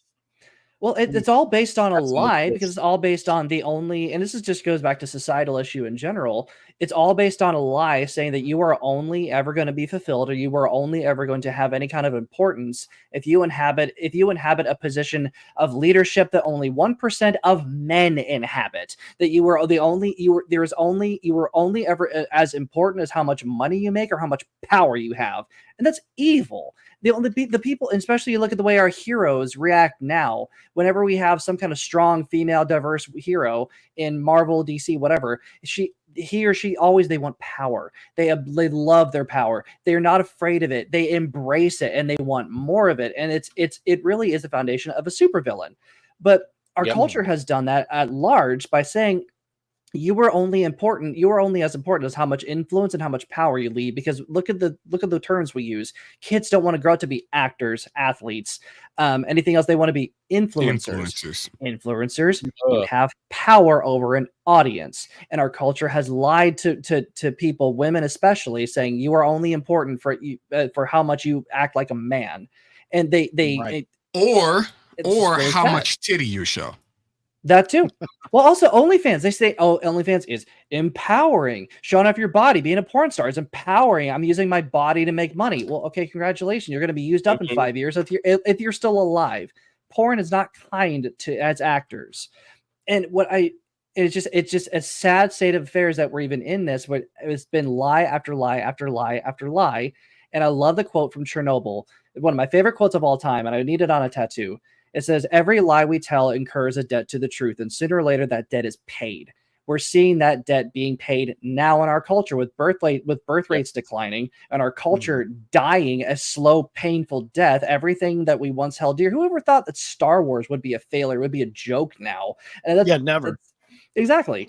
But we're seeing everything built on a lie that this is what's important. This is the priority. There's no heroism. There's no goodness. There's no kindness. There's only power and what you can do to paint it. Here's an even bigger wake up call. Who would have thought that China would reverse their birth laws? Right. They're just like, look, we need kids. You can have a first daughter. We don't care. We need kids. Well, the problem wasn't that you weren't allowed to have a first daughter. The fact is you were only allowed to have two kids. Boys were more valued in the society. Thus, if you didn't have the boy the first time, you weren't even interested in trying the second time to make sure you had a boy. You wanted the boy first out. And that is why they're having a severe problem with the women in their society, because they've killed them all. Yep. Yeah, they're going to have I don't know if their stark change now is going to be enough to save them with their demographics in general. But I mean, and their economy. I mean, you want to talk about paper tigers in the world or countries that are flailing, but to drag it all back to the Lauren Chen thing, I think that it's very sketchy. We're still talking about her? Out. I mean, we are talking about Asians. So we all agree Tim Pool's a Russian bot, right? Good conversation. He's hiding Sputnik under that hoodie. He's Russian. I'm sure. Well, I mean, no, he's not a Russian bot, but his bald head is the perfect kind of reflective surface that the Russians bounce the laser off of that hits space. It's like a satellite antenna. He just does this. That sounds about right. Sure. Yeah. Poor Tim Pool. He'll be right. It's wild to see the way that everyone's kind of getting cry himself to sleep in a pile of money in his skate park. I don't think that Tim Pool is going to get new from YouTube. And I don't think that Benny Johnson does either, but this is kind of what we should expect right now. This time of year, this election, with all of the shit going on. Like, I don't think that it gets better. I think that it gets worse. Did anybody else see those those fake warrants for Chris Pavlovsky and the CEO of Gab last night? Yeah, floating around. And then what happened with the guy from Telegram? Like, it's I know that. Like, with all of this shit going on, you can't tell me there's too many ops going on right now trying to distract people. I'm almost worried about what comes in the month of October. I actually usually look forward a great deal to October, but I'm more worried about spaces in October after November, because I mean, Kamala Harris already came out. The riots are going to come. Pretty much laid it out. Once she's elected, if she is, she's gonna crack the fucking hammer down on social media, all the accountability. Yep. I'm curious. They're not going to just go November. after Elon Musk. They're going to go after individual users. You can guarantee. Well, I'm not fucking that. I'm not sure you guys talked about this while I was handling dog stuff. What about Trump's arraignment or sentencing being postponed? back. To November 26th. They didn't have a choice after what Crowder dropped. Crowder pretty much. Yeah. Thank God for that, man. Crowder was saying watched this shit in, like, this months. is not even the this isn't even the worst shit that he has. He's dropping shit weekly up until the election. He's still holding shit back because he doesn't want it to get suppressed before the election. So he's good. I think that man's got a fucking October surprise in store that is going to shock the shit out of us. Like him or not, kind of like Tim Pool, like him or not, he is an important figure fighting the good fight. And does, just like Tim Pool, does he do some shit I disagree with, like recording people's phone calls? Yes. But in his line of work, he's probably probably now policy to CYA. Yep. Would I do it? Probably. Do I condemn him? No. Is it a little skeevy? Yeah. Right. Guys, would any of us here not record a phone call with Ben Shapiro? I mean, seriously, I would honestly. Ben Shapiro called me. I would have to record it just so I could play it back in slower motion so I know what the fuck he said. But due to Florida state law, I would have to. Due to Florida state law, I would have to let him know that I was recording the phone call. Unfortunately. See, here's the thing. I think you're doing a great job on your channel, but one thing you want to take in mind before we get into that, why don't we talk about Birch Gold? Yeah. What? See, this sentence would start. The first sentence would start, and I'd have cut him off and be like, "I appreciate you calling me, but I'm going to hang up. I don't care to talk to you now." I'd hang up. Right. Yeah. Exactly. Hold on. Let me tell you why you shouldn't hang up on me. Let's just say for the sake of argument, you did hang up on me. Now, you might want to second guess that thought real quick because I got a few things I want to tell you about. And that's a fucking destiny like line. Micro They'll do that shit like that. The whole hypotheticals, whataboutism. So always go. Let's say for the sake of the hypothetical, for the sake of discussion, for the sake of argument or whatever. Shut up. Stick to the point. Didn't he debate Destiny at one point? Oh, did he? That I'd like to see because he'd crush the shit out of anybody. But here's the thing: anybody can crush the shit out of Destiny. Yeah, seriously. Jordan Peterson, when he was just recovering from like his umpteenth surgery and his like weaning off of pills, could be Destiny. Any one of us could. Yeah, freaking Destiny was treated like a child during the Jordan Peterson. He was like, Destiny tried to get all this. Jordan Peterson's like, all right, let me tell you how it's gonna go, son. Well, even after that, Jordan Peterson's like, well, yeah. Well, here's what you do. Well, here's this concept. Really emotional. Well, you have to clean your room, and when you're done cleaning your room, you clean the hallway outside your room. Wash your penis, bucko. Watch your balls. Watch your ass. Hail lobster. I haven't checked on that blue-haired nut job. He's not blue-haired anymore. He's just a pathetic cuck now that he's gotten destroyed by every debate he's ever been on. His hair color was his personality. He's gotten more disheveled since he lost Melina, whatever her I don't care. name was. I don't think any of us care. Now, before we get into the last topic of this evening, I do want to give a shout out to a couple friends of the channel. The first one here has only 4 days left on the Embrace 2. And I figure we go ahead and take a quick look at the trailer here. Way to double the goal. That's wonderful. Nice. That's awesome. I'm getting serious Spawn vibes. Oh yeah, this thing looks incredible. So Iron, who's the author here? I'm not aware. I'm gonna pull up their links. Give me just a second here. Where's my shit? Is that the right one? Okay, so this is from ElysianFields. I'm posting all the links in the chat here, including to the Indiegogo. I don't know if you want to have them do chores. Let me get this pulled up here. Yeah, man, go ahead and do that. All right, and here we go. Let's take a look at this trailer real quick. Again, 4 days left. That's what I like to remind everybody. Everything mainstream does kind of suck right now. We are at a low point, but there is really good stuff if you just care to look and find it. And real quick, you forgot to put a space between those two links, so those are totally unclickable. Oh, shitty fuck. Iron. 1 second. My bad. Hold on. This is why we can't have nice things. I'm not good at stuff. Noted.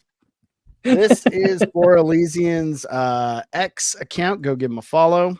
And here's the link to the Indiegogo. If you like this trailer and you got a few bucks, 4 days left, go check it out. And here we go.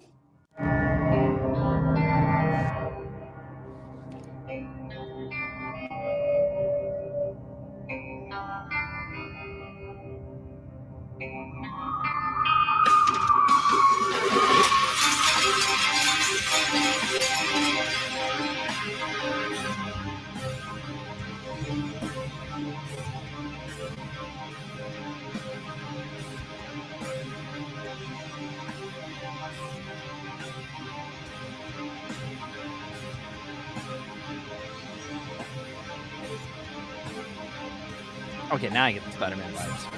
Nice.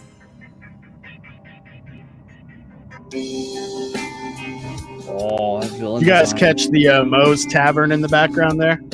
Yeah. Oh no. Yeah. Simpson shout out. Damn. This is the kind of art I grew up on in comic books. It was like Jim Jim plastic Lee. hands that just Like 80s, 90s. McFarlane, Liefeld era. Yeah. Yeah, I'm getting a lot of Embrace. McFarlane from this.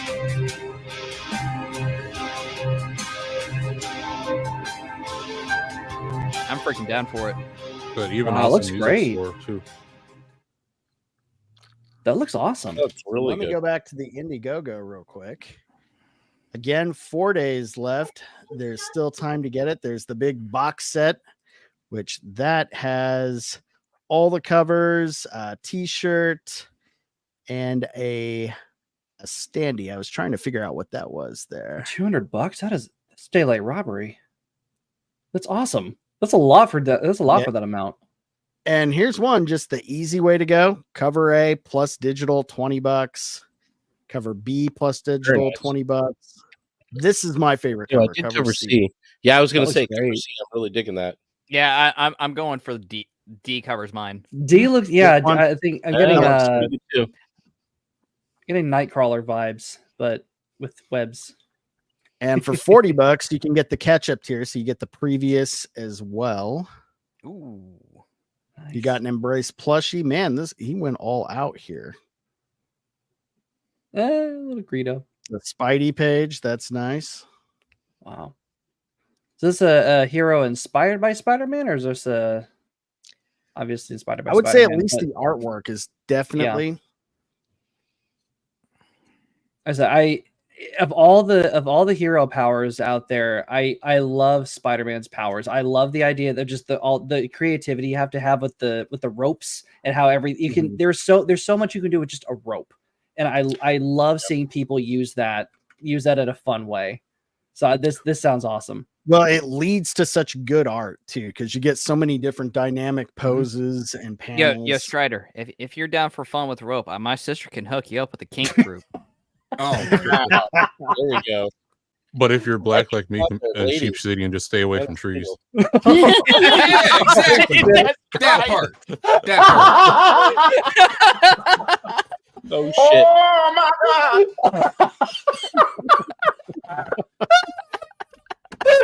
my god! I don't believe in trees or tree branches. And where the white women at? Where the white women at? Here's a quick look at the covers again. Oh my god! Excuse me while I whip this out. Someone clip that. These bad guys just. That is Todd. Like, if you go back to the previous one, that was like Todd McFarlane, Violator. Oh yeah. Yeah. Awesome. Oh, that looks scary as hell. All my favorite artists growing up when I first got into comic books. I mean, I went back and got into the older stuff, read the Claremont X-Men, John Byrne, all that. But for me, it was the Jim Lee, Todd McFarlane, Rob Liefeld era. defined that art style, the 90s. I know it's kind of gotten clowned on a little bit over the years. I love it, and I want more. The 90s are so more of it, and appreciative this in comparison to what we have now. Yep. Yeah. Mhm. Look at this, the golden age of comics and animation. At least for me. Right. Like the Let's quality realize of the those are- stories plus the art. I know you have your golden age DC and all that stuff, but overall, just for the entire industry. Yeah. And Mhm. Yeah, I just watched a really good documentary on the rise and fall of the original Image and all the infighting, everything, especially between like McFarlane, Liefeld. Yeah. What's great is those guys, like recently, you know, Liefeld's still a little prickly, Of course, but I fucking like him. Stop. You know, he's had a few little missteps as far as crowdfunding, but that's fine. Tell me that's not unheard of, but you know, they've buried that shit, and it's good to see him back on good terms, at least, you know, in public. But that's one. Now the other one, another friend of the channel, you guys know him, Vaughn Coleman.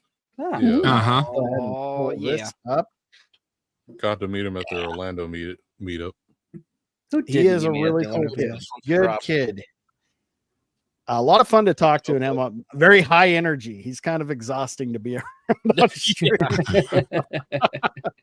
Dude, having him and MSK on the same stream, trying to watch that and like, it's hilarious. Tiring, but hilarious. So this one's got a little bit. I think he said this is closing out at the end of the week, so I'd like to see this go even farther. Let's take a quick look at his trailer again. Pause, share tab. There we go. Full screen this some bitch.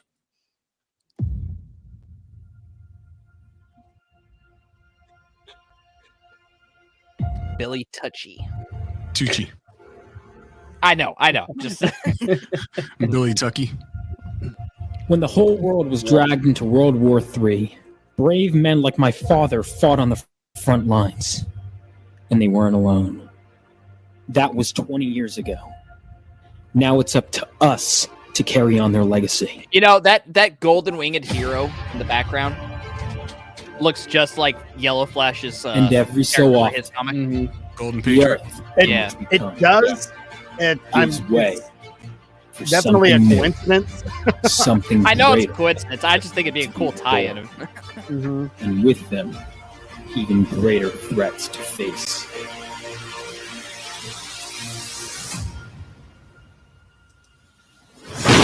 Bring it on!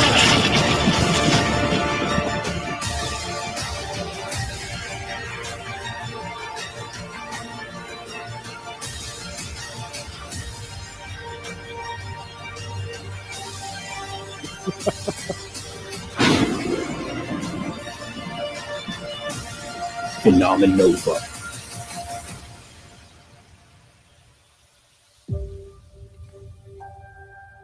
For you, Dad. For you.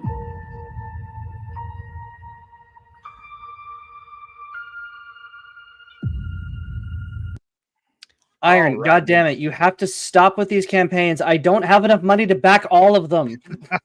True. These look amazing. Well, pick and choose, you know. I work just like corner sharing for the a stuff night out here strider. that where was that at? FundMyComic.com? Vaughn's. I'm gonna first put Vaughn's X link in the chat. I'm doing it one at a time now, so I don't screw it up again. And here's the link to Fund My Comics. Here we go. That book has such a great look to it. I'm really excited about it. I backed it a while ago, but I can't wait to get that one. What's the other one I got coming up? Oh, Heroic Tales. That looks good.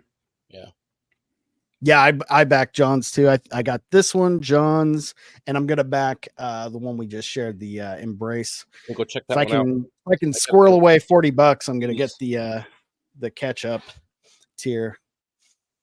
I'm saving money for right. Horseman right now. I got to get that Horseman book in my hands. I need that Chuck Dixon in action. I got to get caught up. Man, I am a little bit behind on my Rippaverse right now. Last thing I got was Alpha Core. For shame. Good one. I know.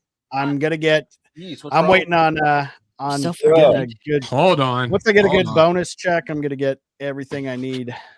Sorry, I gotta put on my work uniform real quick. Oh. I got everything. How very dare you?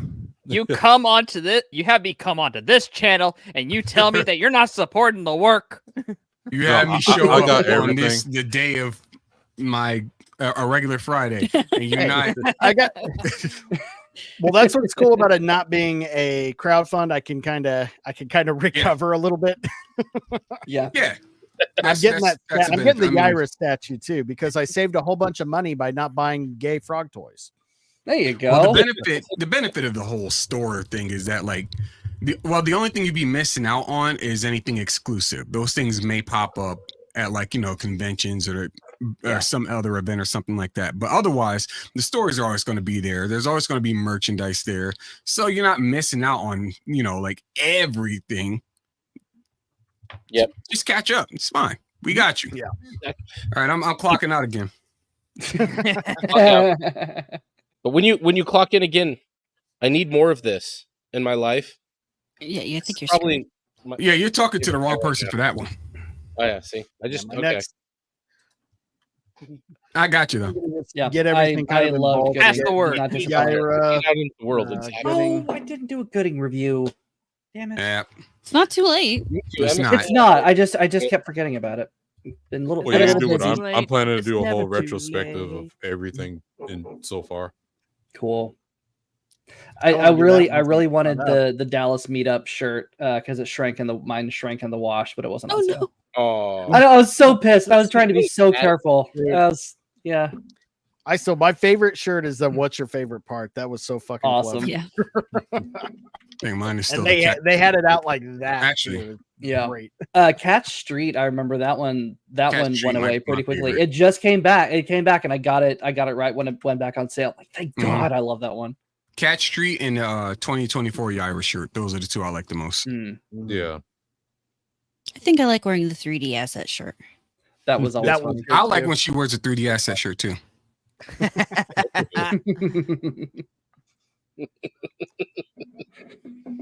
Well, we'll go ahead and get into the very last topic of this evening. Who here is a fan of the band Linkin Park? That's what got me into electronic music. I like It was them. the gateway drug. I mean, when they still existed, I liked them. Yeah. Well, they still Yeah, exist. No, they don't. that was a rough patch. I mean, we lost Chris Cornell, and then it seemed like immediately after that's when It was Chester like 1 or Bennett 2 months. Yeah. And yeah, that's a really bad time for music. Bowie was only a little bit before that, and it's like, what? Oh yeah, Avicii, not too long. before Avicii, that yeah. either. He didn't he? Did he self delete or was that? Yeah. I know Bowie was Avicii cancer, suffering from severe depression. Like that's why he eventually quitted. He eventually quit touring because it was just the time away from home, the pressure, and all that stuff. And It's then sad. eventually he I was get it. just alone. And yeah. See, it seemed like everything just kind of went to shit. Like once Michael Jackson croaked, back in 2009, it was like everybody just started dropping like flies. Like, And all right, we've got, losing weight. like, we've got no Prince. Yeah, that was why, weird why too. is Vito on screen? Yeah. I thought that was Dermy. Oh, that's It's Dermy.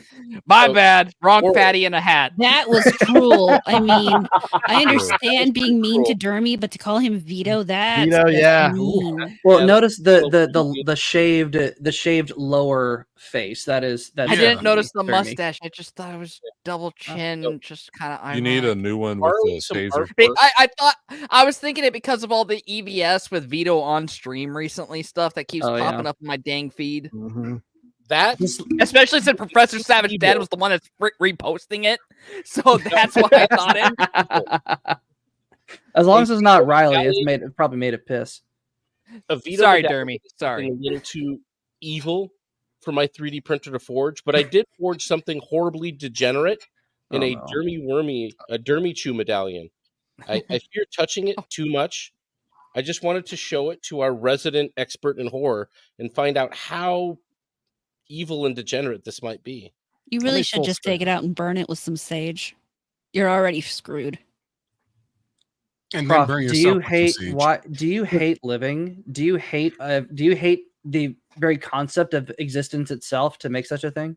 You know what? Print out enough for everyone for the I'll next wear it. meetup, What the and hell? we'll all wear Dermichu medallions. No, the I ain't taking that from somebody. Are you kidding me? No, Yeah, I why have would I, enough Whoever why would ends I up with take, it Thank deserves you. it. why would I take on This is only why would I half take on the my problem. own curse when I can pass it to somebody else? I'd rather lick a Cthulhu statue. It's like it follows. This is only I would half. You would rather like a Cthulhu statue even without any motivation. No, I wouldn't. That's my father. That's gross. that is gross. Yeah, that's weird. I would rather watch grass dry while the sprinklers are going. See, this is only half of the curse. I have an incantation that will need to be read in order to enact it by the wearer. Yeah, So that's what you think. Easy, Taylor Swift. I wrote us like I Or know was this it all Demi too Lovato well. with the like doing the incantations All right. and shit? Back to Linkin Park. They were actually one of my favorite bands in late high school. That first album, They're great. that thing freaking hit Hybrid hard. Theory. Yeah, that's Right from still the one of my get-go. favorite albums.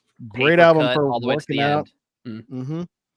And they really didn't have any stinkers throughout their tenure. No, they really didn't. Now, one thing I'll say, I've seen them live quite a few times. Most of the time they were great. There were a few times not so much. I will say that Mike Shinoda sucks singing live. He really does. His Really? rapping is always on point, but his harmonics with singing always live have been atrocious. And Yeah, depending on you how can- well Chester's voice has been, he's either exhausted so it doesn't come across well, or he's on point and he's just rocking it as always. And I've heard both. I've heard on point and great show, and I've heard some where it's like, whoa, like didn't know if he was a little inebriated or just exhausted, but the voice cracking, off key, just messing. Well, I can think he- tell you one this. point The way an he's entire- sang, he just fucked off the whole chorus in the middle of the song. Didn't even bother with it. Well, It's a one thing I little bit can of a tell rough you one. is that he was always better than Justin Timberlake trying to dance while drunk. And apparently driving too. So Yeah. Excuse me. So most of us here are either fans or at least moderately fans of them, familiar Aware. with them. Good memories of them. You know what? Hold on Here's- one second. Hold on. I'm gonna go Yeah. change my hat. Oh Lord. While he's doing that, I'll go ahead and get this screen pulled up before we get into the. he takes a long time to change a hat. Well, it's Lego underneath, so you got to make sure it clicks into place. Makes sense. Probably you brought out that hat. I about died laughing at the Yes, you beginning. All right, there we go. There we go. I got my old school Hybrid Theory Linkin Park hat. Ah, Look how old this sumbitch is. God, I got it from got my the- first concert. It was in high school. It was Hoobastank, Nickelback, Linkin Park, and shit, I can't remember who else was playing, but Linkin Park was headlining it. So that was the whole reason for me and my girlfriend to go. That was a long Uh-huh. Out time. of the, I ago. like Hoobastank all right, but out of the three, Linkin Park would be the. Oh, I the was a best. big fan of Hoobastank and Linkin Park. yeah, but Although, unfortunately, Hoobastank fell off on their fourth album. that's a shame. Oh yeah, you already missed it, Stray Beans. All right, so here's the direction they've decided to go, and according to Forbes, and this is definitely a true statement, that concerns sparked over Linkin Park's singer. Oh, alleged Scientology links. I don't give a fuck about that. Who's not Scientology? Is that Well, wouldn't have well, time. here's the Scientology issue with kind her. of took it back. Yeah. So the main controversy with her alleged Scientology links is that being a part of the cult, she had to defend it. She went ahead and defended Danny Masterson, even though the person that was in that picture that she was in, that his wife was allegedly one of Danny Masterson's victims during during their time in Scientology. Wow. Yeah. So that's the issue with her in regards to the whole public sphere of being a rapist apologist and defender. Outside of that, I don't care about the rumors. I don't really care. If you're in Scientology, great. I hope you get beamed up to the mothership someday sooner than later, so I don't have to deal with your bullshit anymore, and you can stop freaking running your freaking sex circle freaking Ponzi schemes. Well, hey, wait, Sex Circle? I mean, I'm maybe yeah, South Park. unless got a hell you of a pay South enough Park mo- episode out of unless, it, though. unless you pay the Tom Cruise level Cruise. of Could be Tom access, Hanks. you're not going to be a part of it, Strider. Instead, any woman that you bring into it gets taken into it, so you get cucked. Just like any cult, they have all the different tropes. They've got the rapey sex stuff going on. They blackmail all of their members, by getting them to divulge personal information that they can later use against them. You sign a contract that your soul belongs to them for the next X billion years, and believe it or not, the courts have actually ruled that is an upheld. That is a contract stipulation that can be upheld. That's what's ridiculous about it, is that they literally can say, like, yeah, they actually own your soul. That's how retarded freaking California is. All right, You signed it. Anyways, my that, issue Emily. with That this is funny. lady is that I actually watched the live stream of their performance because when they announced the album drop of From Zero, they had her perform, and she sounded good on all the songs from the album of From Zero, where they actually matched her harmonics. Her voice went really well with the songs they were doing. When they started doing their older work and she was filling in the void of Chester Bennington, she came off, and I told this to Magitech Mags, that she was like a karaoke singer, unconfident in the position, had the stage presence of it, like no expression, really stiff, just at there holding the mic. It was atrocious. Like, I enjoyed the memorial concert where they had the entire audience singing Chester Bennington's parts, and the entire group of people in chorus singing Chester Bennington's parts nailed it better than this chick did with the microphone. She had no ability to own the song, so I don't think that's why I'm with the critics and saying that Linkin Park shouldn't be Linkin Park anymore. It ended with Chester. I can't disagree. He became their sound. Don't play the video. I'm only going to play a couple seconds just so you can hear her. No, sing. even Selena says don't play it. Well, I'd be careful. I'd be careful about playing it because if I remember correctly, they are Linkin Park is signed with Warner Brother labels. Oh shit! And Warner Brother is the most atrocious. They are pretty fucking copyright bad. hitters, even if it is fair use. Oh yeah. Okay. All right. We'll skip it. WB, Everybody else, Universal, fucking Well, the thing Nintendo. is, she I agree sounds with you 100%. When I heard her singing actual Linkin Park songs, that hurt. That was so bad. She was off key. She was. Thank you. I'm glad. Okay, I thought I was going nuts. She did sound off key to me. Yeah, she didn't have the power and the projection that Chester did for those songs. Even in his worst performances live, he still managed to pull off the important ones with Faint, with Numb, with Crawling. Well, the funny thing that I've said about Emily's performance is, sorry, opening something. From what I've seen. For sex.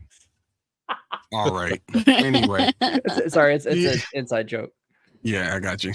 But from what I've seen, it sounds like she's Emily trying to be Chester as opposed to Emily being Emily. Correct. Like it's like the same thing I say. Like one of my favorite bands in high school. I didn't listen to a lot of Linkin Park in high school. I was mostly like Japanese music. But like when it comes to American music, Raw was one of my favorite bands.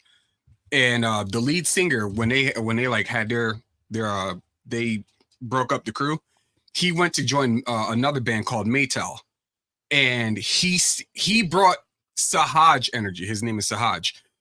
He brought Sahaj energy to the band, and it sounded phenomenal. And that's what Emily needs to do. She needs to not bring Chester energy or try to but mimic Chester energy. Yeah, just be Emily. Yeah. Hey, Iron, can you pull up like one of the older songs, like Crawling or something, but mute it and just show her actually performing it? That way the music isn't playing, but I can just like you can actually see, you can see her actual, how she's performing, like her energy towards the audience. Yeah, she just stands there. Yeah. Now, why didn't they just start a new band? Have any motion? Yeah. And this is a person She is a person who is used to being on stage. She has toured with the band Dead Sarah. It's where they pulled her from. The funny thing is, and it's one of those things that I've really gotten into lately, is if you watch her while she's singing, you can see there is no emotion in that. Yeah. Yes, she is physically doing everything she does to actually project in that, but there's no emotion in the movement or in her face. It's just performance. Like you see Chester, he's doing one of these numbers. Like he's in the mic. It's crazy. Yeah. Because Chester has something to him. She just walked around the stage at most. Yeah, agreed. That was disappointing. That was very disappointing seeing that they were returning with someone they feel that could fill that void and felt confident that she could perform those older songs. It would make more sense to just start a whole new band with all the original members except her as a singer and just put out new material. If they wanted to, want to do a Linkin Park tribute or something, bring in guest singers for each song, like you've seen them do before. If they wanted her to do their older songs, they should have altered them to fit her style.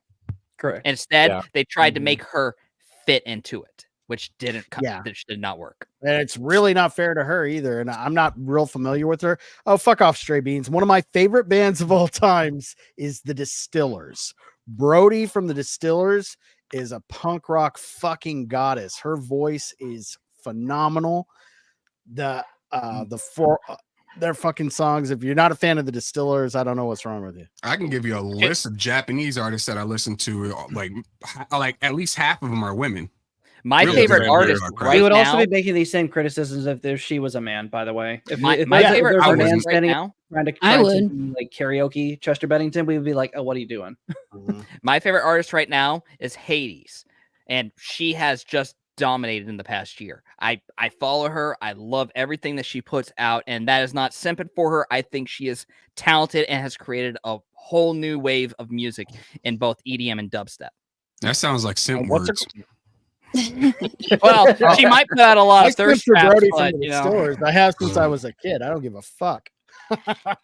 It's not we're not shitting on women. It's just a matter of you're gonna take it. It'll be a hard void to fill, even for a guy, especially after so many years have passed. I mean, there are very few bands that can suffer a loss like that and recover or even become stronger. AC/DC is probably the only example I can think off the top of my head where it actually worked. Journey, he didn't die. He was just a dick. And they just got a Filipino guy that's in a Journey tribute band that can sing just like Perry, but almost better. I would have had more respect for them to continue being Linkin Park if they had adjusted their old songs to suit her. Her voice's unique harmonics and everything deserved a change in key to something that she could actually hit. They could have changed the tempos. They could have basically remixed it. They could have done what Taylor Swift did when she freaking said, fuck you, Universal Records and Alex Soros, who bought my entire collection. I'm going to go ahead and just release the masters. And there we go. Now I own my entire catalog all over again. Go fuck yourselves. Linkin Park could have fucking done that, but they didn't. They were fucking lazy. Yeah. Yes. I still think just starting a whole new band, new name, would have been the best course of action. Everybody knows it's all the surviving members of Linkin Park. New singer, new direction. Still some of the same, tone as Linkin Park, since the other guy's really the brain. He was always the musical, composer. Basically, did Chester even? I think he wrote some of the lyrics, right? So Chester helped write lyrics later on, but originally he was brought in as a new member of the band because it was originally Mike Shinoda's project. Yeah. And they had another lead singer, but they didn't make it until Chester took over. Why did I say Chester? Chester took over Bennington. Until Chester took over the frontman role. But Mike had always been the main brains behind the entire project. See, and then you also have those rare occasions where you just kind of luck out with what you got. For example, Fire from the Gods. I have nothing against Fire. I actually like their music. They have some pretty good harmonics. The lead singer's pretty good at his craft. But they got a guy to basically mimic Eric. Yeah. So I mean, that's basically what that boils down to. But they lucked out by actually, like, becoming popular with that style before Eric, departed from the crew. Let me share this screen instead. And see, with what Blue Eyed Scorpion says they're stuck because they can't get out of this virtue signal. I don't think it's a virtue signal. I honestly believe that it is just more of Mike Shinoda's typical always experimenting with the future sound. Because if you go from Hybrid Theory to Reanimation to Meteora to Encore to Menace to Midnight, on and on and on, each album sounds different. It's an evolution of their sound. They try something new over and over again. And that's how they've always been. No two albums have the exact same sound. They are always just genre twisting whatever their sound is. They started off as new metal, and now they moved into like light alternative rock to freaking hard rock later on. I don't remember if it wasn't Thousand Suns. It was the one after it. But their entire musical journey has just been a constant evolution of experimentation. It's the same album with Castle of Glass on it. What's that album? Which one's that? Albums, blah blah blah blah. Not one more light. A Thousand Suns, I think. Yeah, yeah. Oh no, Living Things had That's it. Living Things, Living was the hard Things rock one. But Hunting Party had Castle Glass on it, if I remember correctly. HorrorAmorata, I definitely see what you're saying. Chester's got a lot more energy. He's engaged with the fans. Even just not even with the audience, but if you're looking at him specifically when he's just singing, you can identify the fact that there's so much more emotion in his face. Mm-hmm. He has put his whole body into his singing. There's actual he's moving feeling all up and down the stage. It's one of those weird things because like you can perform and you can put on a good performance, but there's always a difference between actual performing and actual feeling. And it's one of those things you can really only identify when you can't hear it, but it's something you can see. Yeah, you even see it. You see it in Mike as well. I mean, I get it. Mike is a little older now, but he's not moving anywhere.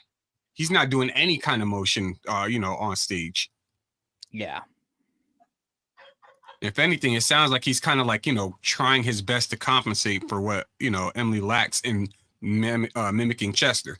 And it's just like, come on, dog. You got the. But when he gets to songs where he gets to rap and he's not on the guitar, he's up in the fans. He's up being a showman, but when he's not and he's on the guitar and he's standing back to let her try to shine. It seems like they're trying to market her too much and she's not fitting the mold. Yep. And that's where I want to kind of see what you guys think. I don't see this being accepted, not widely by the fans. I agree. So far, that has been the consensus on everything online. Yeah, the Steam review for the new Linkin Park has been mostly negative. Oh, it has not been good, both in her performance and, well, other than, like I said, because even Professor Savage Dad agrees, like, it is on the current stuff, it fits her. They made the music to work with her harmonics. On all the old stuff, it does not work. And everyone else who's naysaying are caught up in the whole Scientology Danny Masterson drama. Yeah. So yeah, like, that shit's stupid. Let that shit the fuck go. People gonna have bad takes. Ashton Kutcher and Mila Kunis, they both defended Danny Masterson. So, but they're still getting the fucking work. I think that whole situation, I think it's like a guilty until proven innocent situation with him. Personally. Yeah. I mean, really, if they're going to go after him, they need to go after the entire organization. And why haven't they? Yeah. Too much money. Church progressions and too much money into the freaking California government. All guy is just enough. Yeah. Just blaming one dude who was part of the group that who knows what he went through to get to where he was doing that thing. It's all when you're involving that kind of cultish atmosphere. If you listen to the everybody's groomed into it. The Leah Remini shit about Scientology, man, you should be freaked fuck out. That shit. That shit blew my mind. Listening to those podcasts with her, dude, I feel nothing but bad for that woman. God, yeah, good thing she got out, and she is smoking hot too. I've always liked She her. is, absolutely. She's always been beautiful. She's always been fine. Well, also considering the fact that the Church of Scientology holds everybody's secrets. Yeah. They don't want to kick that hornet's nest. And that's what you go back, you look at that one where they were branding those girls right in the crotch. They did the same thing. Nexium, yeah. It's they find different information to blackmail them to keep them in it. And it's all about alienating people from their friends and family. You know, Scientology even has a word for it. Oh, you're a, what do they call them? Like a level. It's levels, circles, whatever. Yeah, some weird shit. I didn't know we were going to get into Scientology, and I didn't actually. They call them object class Euclid. I am a level 3 laser lotus in my Buddhist commune. What the fuck did you just say to me? I'm pretty sure those were all words, but I don't recognize any of them. From Community. Yes, nobody's arguing that he hasn't been proven guilty, but what does that solve? The problem is the organization itself. One dude was insane, though. Being plucked out and getting slapped with the sentence he got. Well, it just shows how much protection churches and recognized religions actually have. Because remember when all the Catholic pedophile priests were going around? Catholic Church didn't face any scrutiny.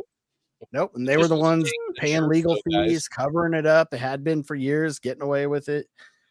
Well, even worse than that, guys, they got caught. Is unions that cover it up. You want to know where the most sexual assault against children happens today in America? Schools. The public school system. Yep. LA County alone. They get protected like crazy. More sexual assaults against children than the entire Catholic Church in its history. Yep. Everyone wants to say, "Oh, look at what about the Catholic priests? Like, what about your teachers? What about your teachers? What about your fucking teachers? Dude, Shut up." I was 16 years old in North Carolina. My driving instructor got arrested for having a relationship with one of the students, and he was a pastor. So he hit both at the same time. It was a twofer. All of it.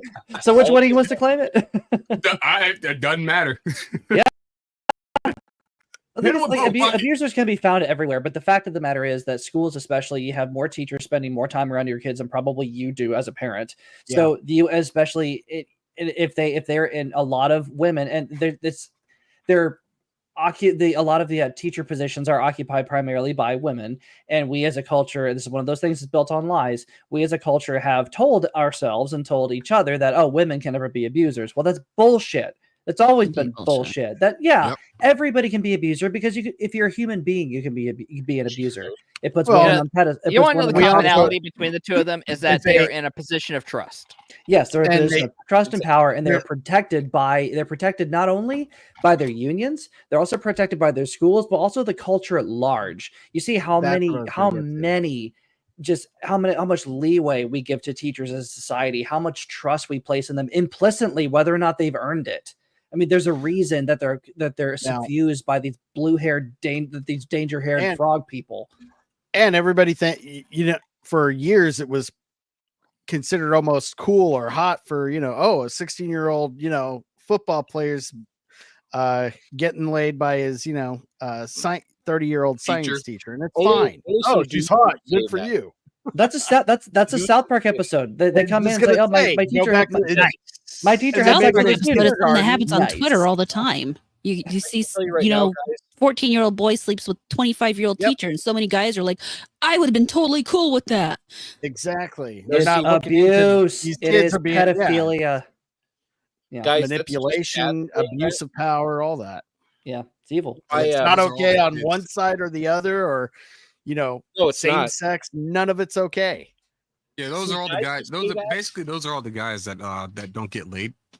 So yeah, they're the ones that will say anything edgy to keep their edgy personality. But the problem is they don't have a personality other than the edginess. So therefore, they have to say the most ridiculous bullshit, even if it's illegal and highly terrible. Yeah, I'm feeling personally attacked here. I'm going to say something that could potentially get me in trouble. But I do think a lot of people ignore the fact that teenagers do, in fact, have a freedom of will that occasionally lead them to make that choice, whether it's right for them or not. Yep. Male and female. Yeah, you're correct. That's still statute of limitations still applies, but you are indeed correct. No, not just the statute of limitations. And some of these kids are actually actively, they're the ones that initiate and pursue, and in some cases, egg on that. And the weak-willed adult is one who shouldn't be acting on it. Right. Dads, but I agree with you 100%. The kids ain't fucking teenagers are the worst. Are you kidding me? Teenage women, especially. It's one of the things that actually frustrates me to some degree. If someone's talking about a 17-year-old who slept with a 21-year-old, for some reason, the 21-year-old's in trouble for something the 17-year-old was entirely complicit to and able to make that decision of. I've argued that for a while, especially like if the age difference is that close together, it's like, what are we really fighting about? These are just, there's a lot of difference between a 17-year-old boy and a 14-year-old boy, and I can tell you that right now. Oh, I have a 14-year-old boy, but like the only guys and dads might be like, oh, that's cool, or yay, son. But like, I can tell you right now, moms aren't fucking cool with that shit. Even my wife has said that she'd take a baseball bat to any bitch that touched her fucking boy. Yeah, that's a bad bitch. Of teachers doing that to her son. Like my mom said, she straight up Gary Pluchet anyone that did that. Yeah. Just like the male teachers, the women should be held accountable for their actions. Absolutely, 100%. I don't care how hot they are. I've noticed every topic tonight has led in such a dark path, and that was not intentional. Well, it's not necessarily you got two black people on the panel. It makes sense. Well, two black people and an eldritch being. I mean, you're the ones that made the news. I was going to talk about sunshine and rainbows. I mean, we could, but that would just the two black guys stay away from trees. When we start talking about sunshine and rainbows, I'm sure I can probably figure out how to link it to the Georgia school shooter recently. So I've been following that directly that right direction. Now. So yeah, like I've been the whole the father getting arrested as well too. Oh shit! Yeah. What did the dad do? I debated putting that as a topic because I don't know. Even after the FBI came in and interviewed him. Well, so basically, what the prosecutor is saying is that after there was the kid already made threats to the school before, but during Christmas, the father bought the AR-15. And so that's why the father is being arrested as well too. Wait, for the kid? The involuntary manslaughter charges and whatnot. You bought it for the kid? Yeah. The kid was like a teenager. Kid's like getting tried as an 14, adult, facing life in prison. Father's facing 180 years with all the involuntary manslaughter and second-degree murder charges that they're claiming or that he's responsible for by providing the weapon. This is it's a landmark case that, if it goes through, will set precedent for parents across the nation for anyone that ends up as a school shooter. I'm not necessarily opposed to that. It's going to escalate. I think it's a slippery slope. It's going to be slippery slope. You sold a gun to somebody who did a thing. Now you're just as responsible as he is. It won't matter if it's a son, a child, immediate family member, friend. Anybody start going after anybody. Well, when it comes to the 2A, especially, right? So there's already cases right now where gun manufacturers are being sued for. So right now we just lost P80.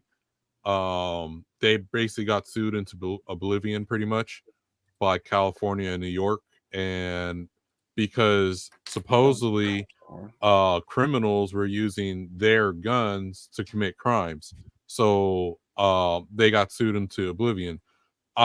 For me, I'm against so we've seen that happen to other companies as well too, and now that so say for instance here in Georgia you can do private sales no problem. Like, hey, I don't have to do any paperwork, I could sell it to this person.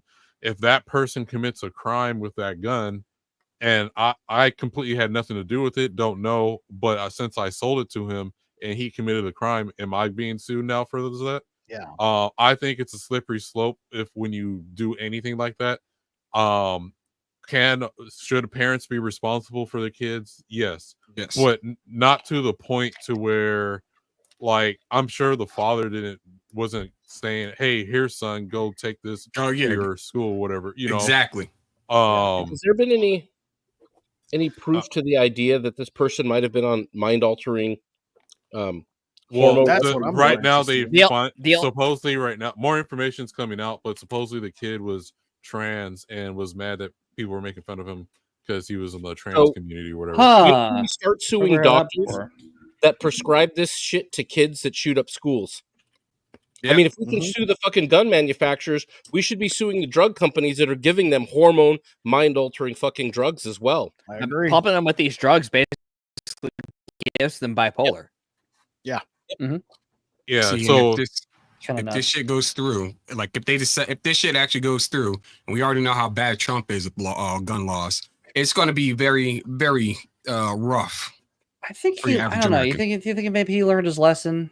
Because after Dianne Feinstein's like, yay! And then he realized how unpopular that was, and even though pushed it anyway. I don't do you think think Trump he learned learned his his lesson. lesson? Really? Okay. Remember, Trump was a lifelong Democrat until Obama's second term. Yeah. Trump always said from the very beginning, though, that if he would run as a Republican. As a Republican, yeah. Yeah. But a lot of it people, doesn't matter who you put in office. It's funny, the most moderate Republican to ever take office is the one that they're the most mad at. Yeah. Yeah. And say he's the most extreme right-wing president ever. It's like, Bush? Got news for you, buddy. Yeah, so I think it's dangerous that the father's being sued, is getting charged. Yeah. Because then I think that's just an open door to, well, okay, like because we already see it in California and New York. If your gun gets stolen, right? You left like, hey, I'm going to a concert. I can't bring my gun inside the concert, so I'll leave it in my glove box. Oh, that attitude.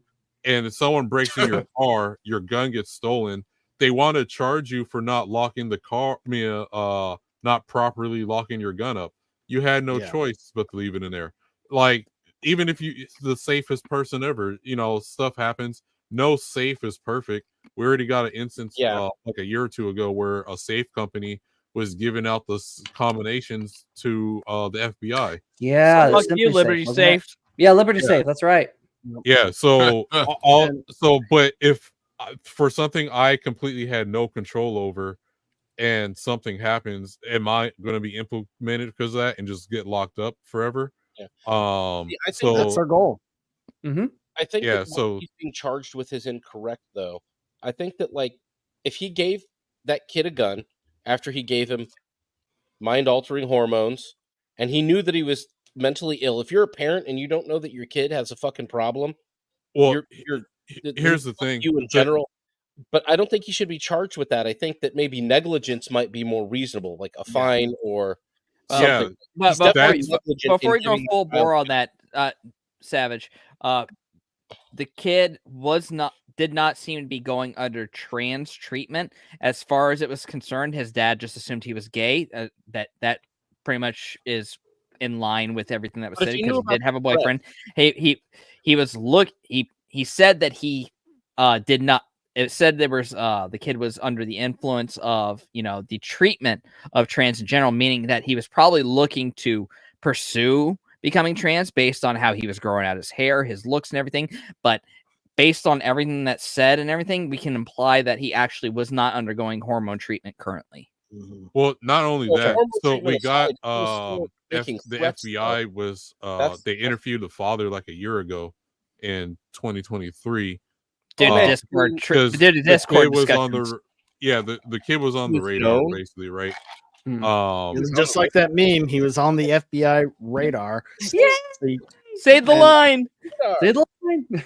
Yeah. So again, that just leads me to where I've always stand. They're in on it. They have to be. They always are. The timing, everything when this shit happens, and how it coincides with a certain bill or something that they want to do. Yeah. So we already got Kamala Harris talking about confiscations and stuff. All I'm saying is, here in America, like, it's not about safety. We believe in like our freedoms. There's a cost with that, yes, but at the same time, anywhere else they remove guns. They got stabbings, they got acid attacks, a bunch of other stuff that we don't worry about here as much. No fighting in the chat, guys. Everybody's cool. No, actually, fight. Do the schools and psychologists that do this to kids. I'm down with it, Stray Beans. Let's do it. They should be fucking sued. Yeah. They're the ones pushing this on to these children, so they should face repercussions of what happened. Let's 100 fucking It's percent. coming. Yeah. So that wasn't a spicy statement at all. I agree with that.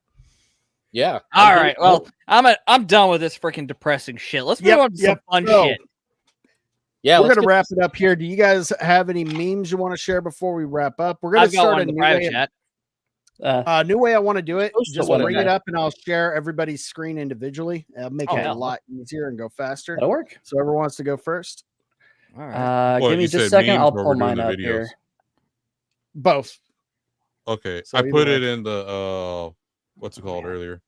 I'm putting it in the private chat here. There you go. Yeah, this one you're gonna want to watch from the beginning. At least the one I have. Oh, it auto played. Fucking Instagram. Whoever wants to share, just go ahead and share your screen. Sorry, I'll pull I'm it up. trying. Instagram auto plays, and now I got to start all over. Yeah, you see, that's kind of a pain in the ass, isn't it? I don't think my I'm computer sorry has that I don't have TikTok, so I can't share. I can't share anything else. All right, we'll go with someone share my video. All right. Oh, what the Hey, hell? yo, I don't really know what's going on here. The buddy in the back swing with some muscle memory from a life that ain't his, but he done summoned his ancestors to get that swing perfected. Fredo is so hilarious. Just the two-handed in the back. I didn't notice it the first time going through. I'm like, okay, they're just beating the tar. Okay, it's a promotion ceremony. I've been through that before, and I didn't notice till I was like, wait, buddy in the back, and I go and look. It's just like there's that two-handed. He's like, I'm like, oh shit. He had to reassess who was in front of him. He's just like, okay, fuck, okay, right. I'm allowed. Strider, you're up next. Okay. Audio. Volume. Click on the little audio, buddy. Can we get some sound here? There we go. Oh, I'm sorry. I don't know how this works. Let me see. How? Yeah, it's weird. It's playing through my headphones. Why wasn't it playing for you guys? Did you share the audio with the tab? I thought I did. It did. Remove it and then re-add it and make sure you got the little audio clicked. Okay. Share. Okay. Yeah, yeah. You see, LG knows. Fredo's too I damn love funny. Fredo. He's such a good guy too. Give me He's these. inspiring. Yeah, I watch his videos all the time. All right, Professor, Okay. we'll go ahead and do yours Also while- share tab audio. All right, I got mine. Let me know if you got audio. Yep. Hey, sweetie, I love this one. why don't you bring that juicy ass over here and hop in Daddy's new whip? Excuse me? He's talking to me.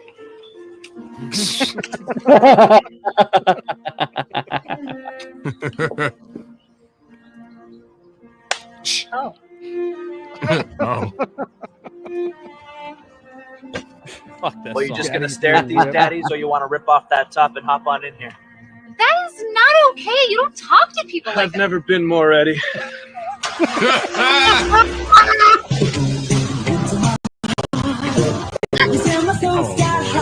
Wham.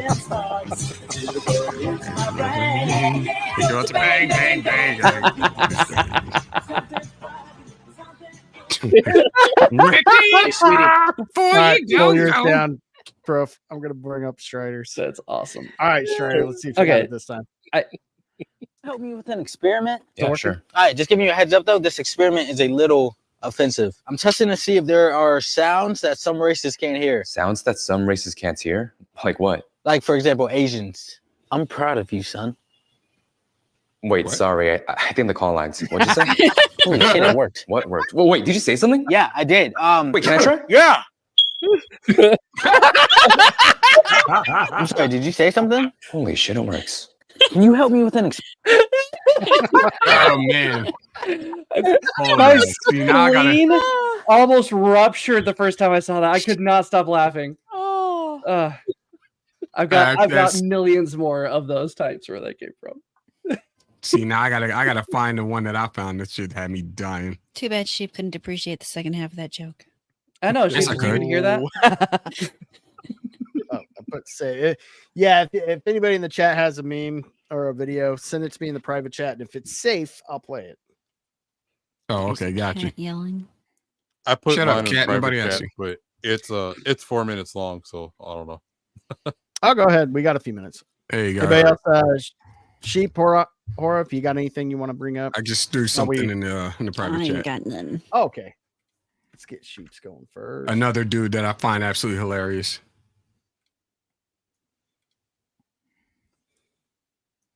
Hold on, these YouTube shorts are a little tricky. I gotta get it. Ain't they? stopped just Yeah. right. All right, give me a second. Share.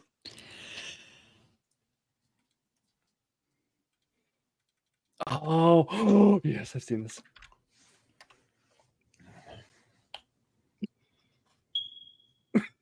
Oh,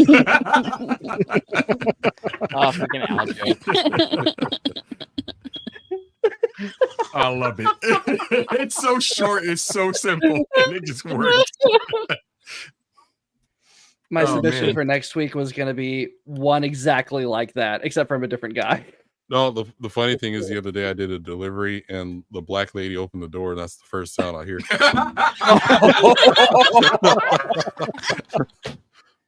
Dude, so my smoke detector went off and it's in my brother's room, and I was like, motherfucker, I'm like looking around because now I'm fucking triggered. I'm like, I woke up out of a dead sleep. I am like frantic, like I am going to break something. I went hunting through the house. I'm like, it's in his fucking room. Motherfucker took like sleeping pills and is sleeping through it like nothing. Oh. And so I'm like, I'm bringing in a fucking ladder because we've got freaking raised ceilings. I'm just... You look back at your brother. You look back at your brother. You go, "Do you know what skin tone you are?" He's snoring. Are we sure we have the same father? Right. Maybe you're a quarter black. Oh, that makes more sense. You do like an Ancestry.com test in like 5 seconds, and you feel, oh, well, there we go. That would explain my condom size. It's part Asian. As soon as he gets the email from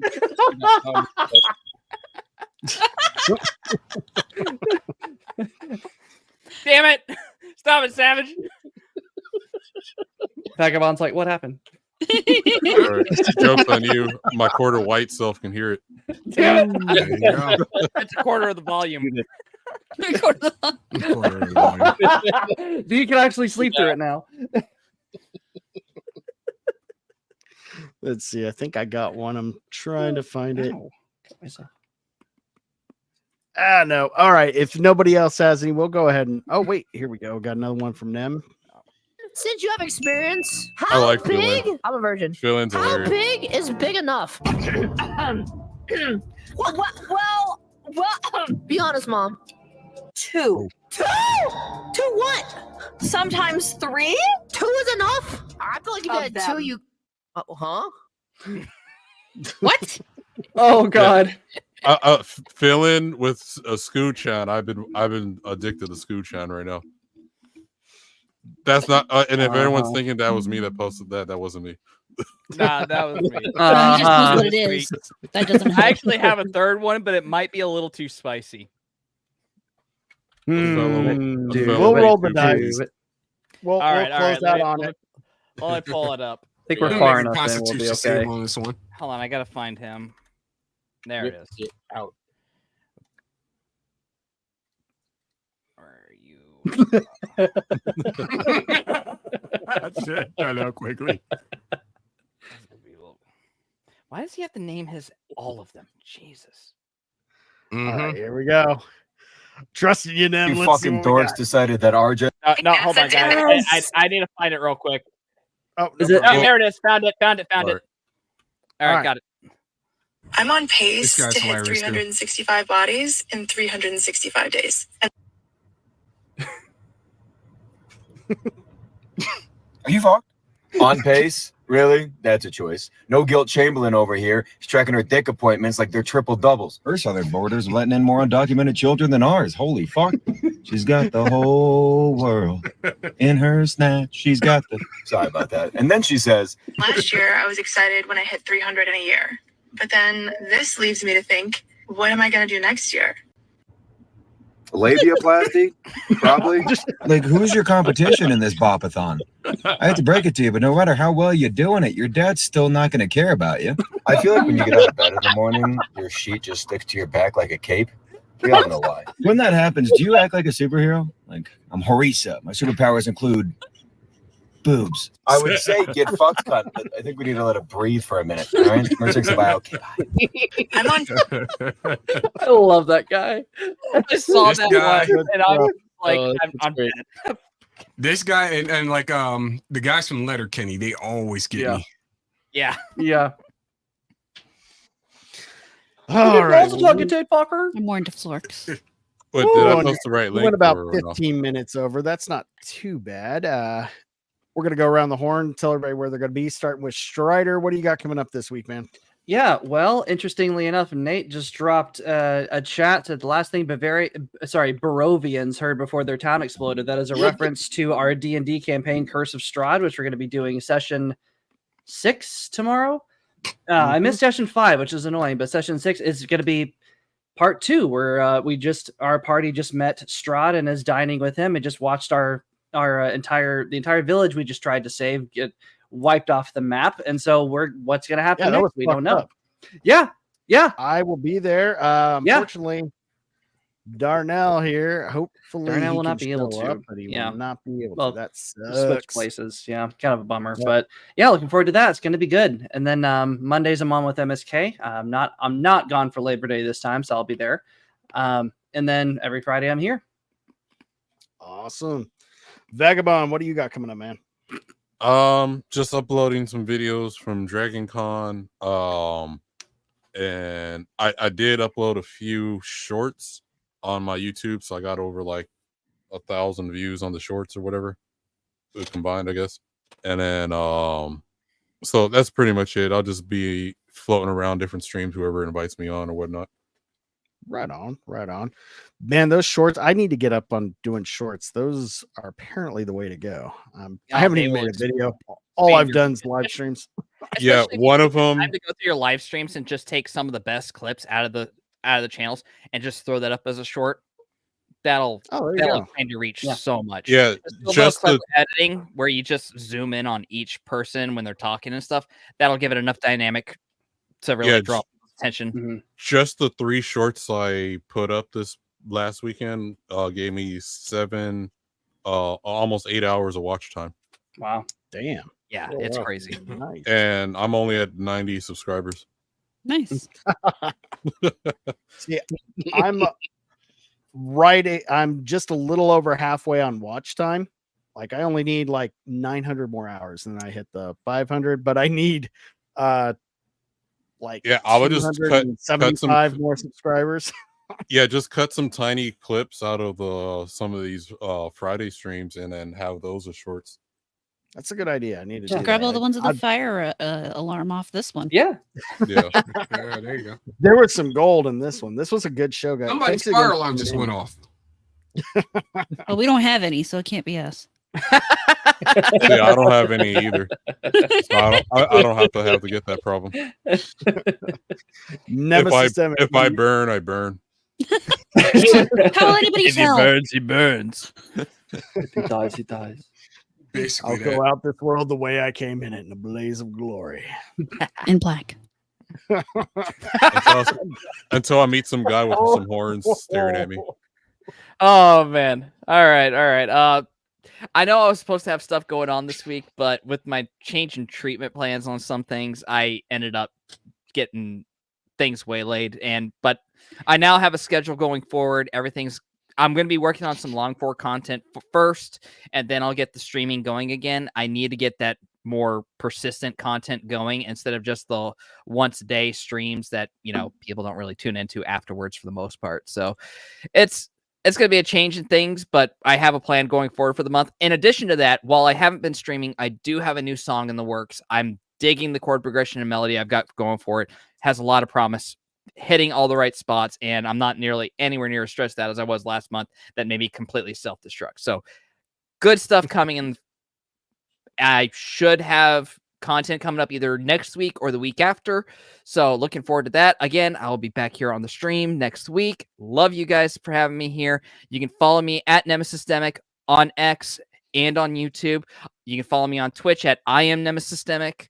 And I should be having stuff going up on SoundCloud too, which is also at I am Nemesystemic. So if you need links to everything, follow me on X. I have the link tree in my bio. It'll lead you to everything I have. Awesome, man. Well, good luck. Good to have you back too, man. And Professor Savage Dad, what do you got planned this week, man?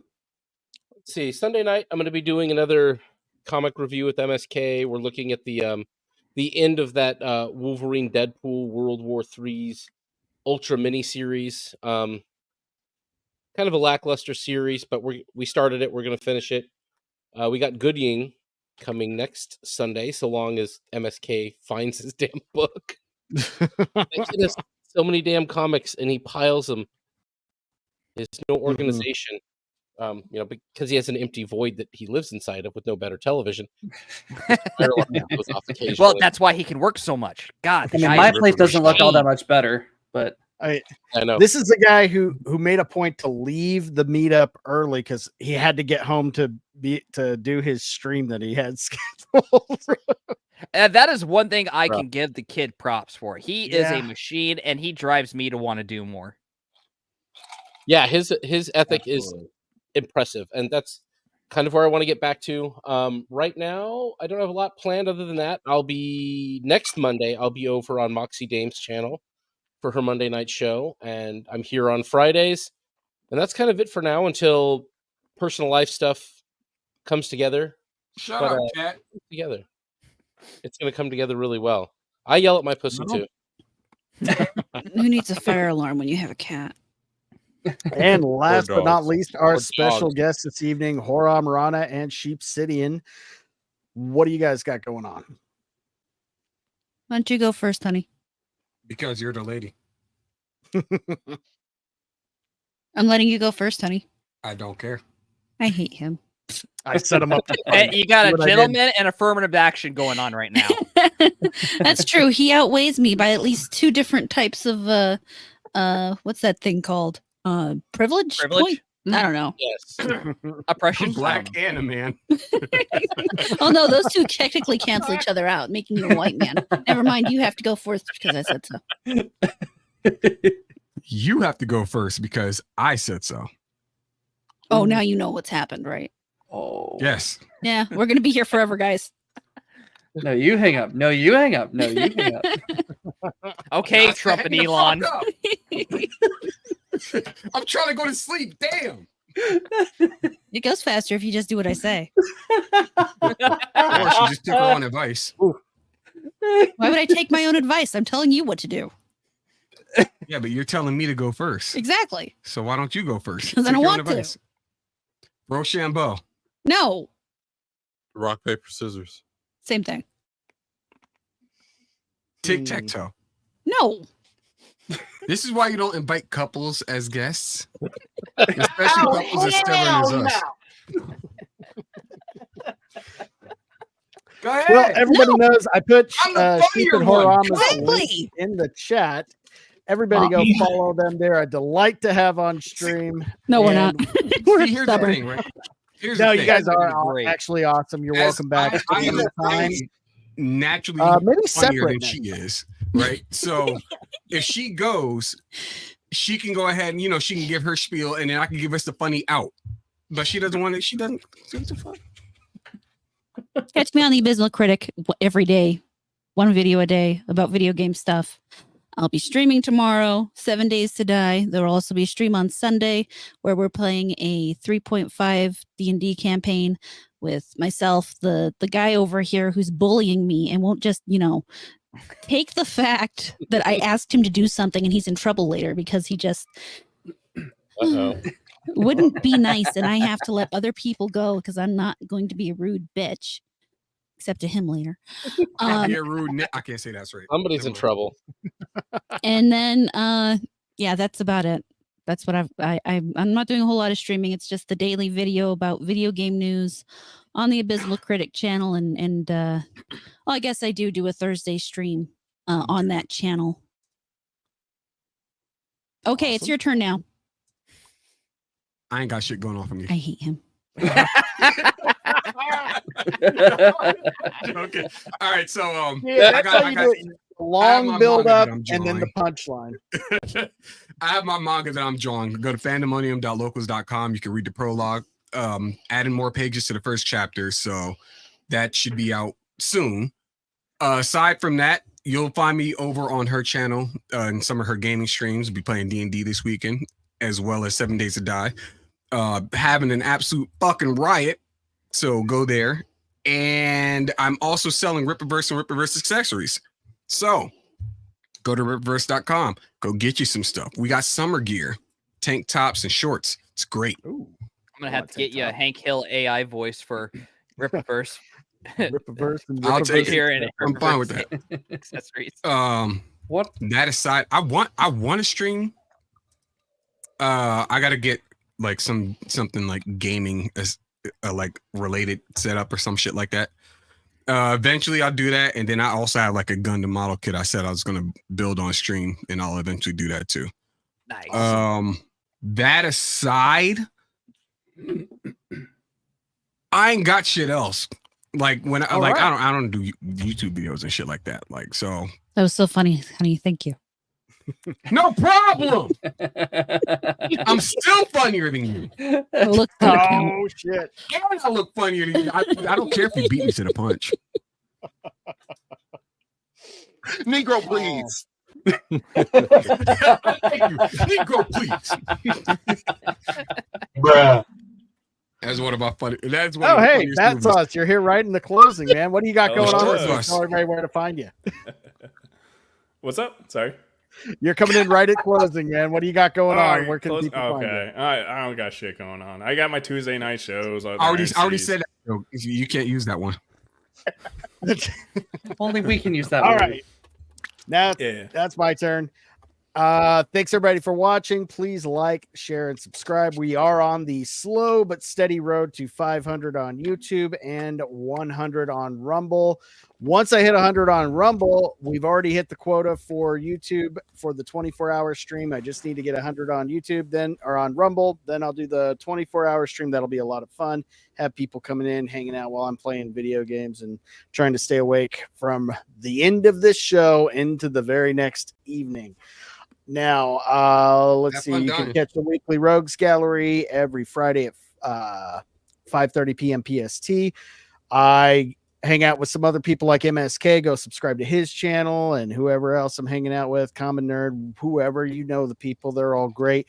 And Tuesday at 8:30 p.m. will be episode 2 of The Pitch, finally back after a slow start, but we had a great first episode. We are coming back with Diller Draws, artist for Yellow Flash's comic book, and that is going to be an exciting thing to talk about.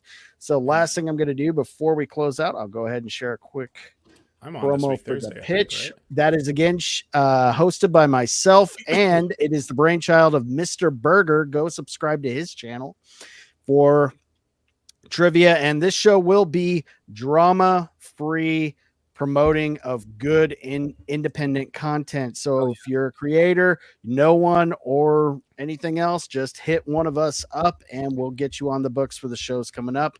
They are Tuesdays in the evening with me and Mr. Burger, and Thursdays during the day with Mr. Burger and Crow. So I'm going to go ahead and play this real quick.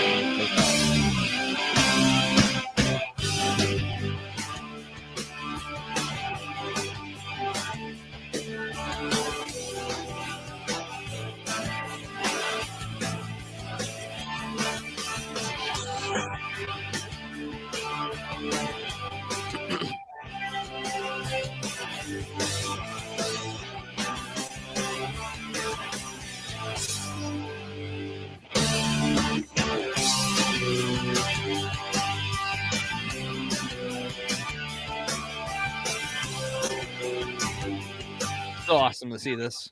This is some Cleveland, Ohio music.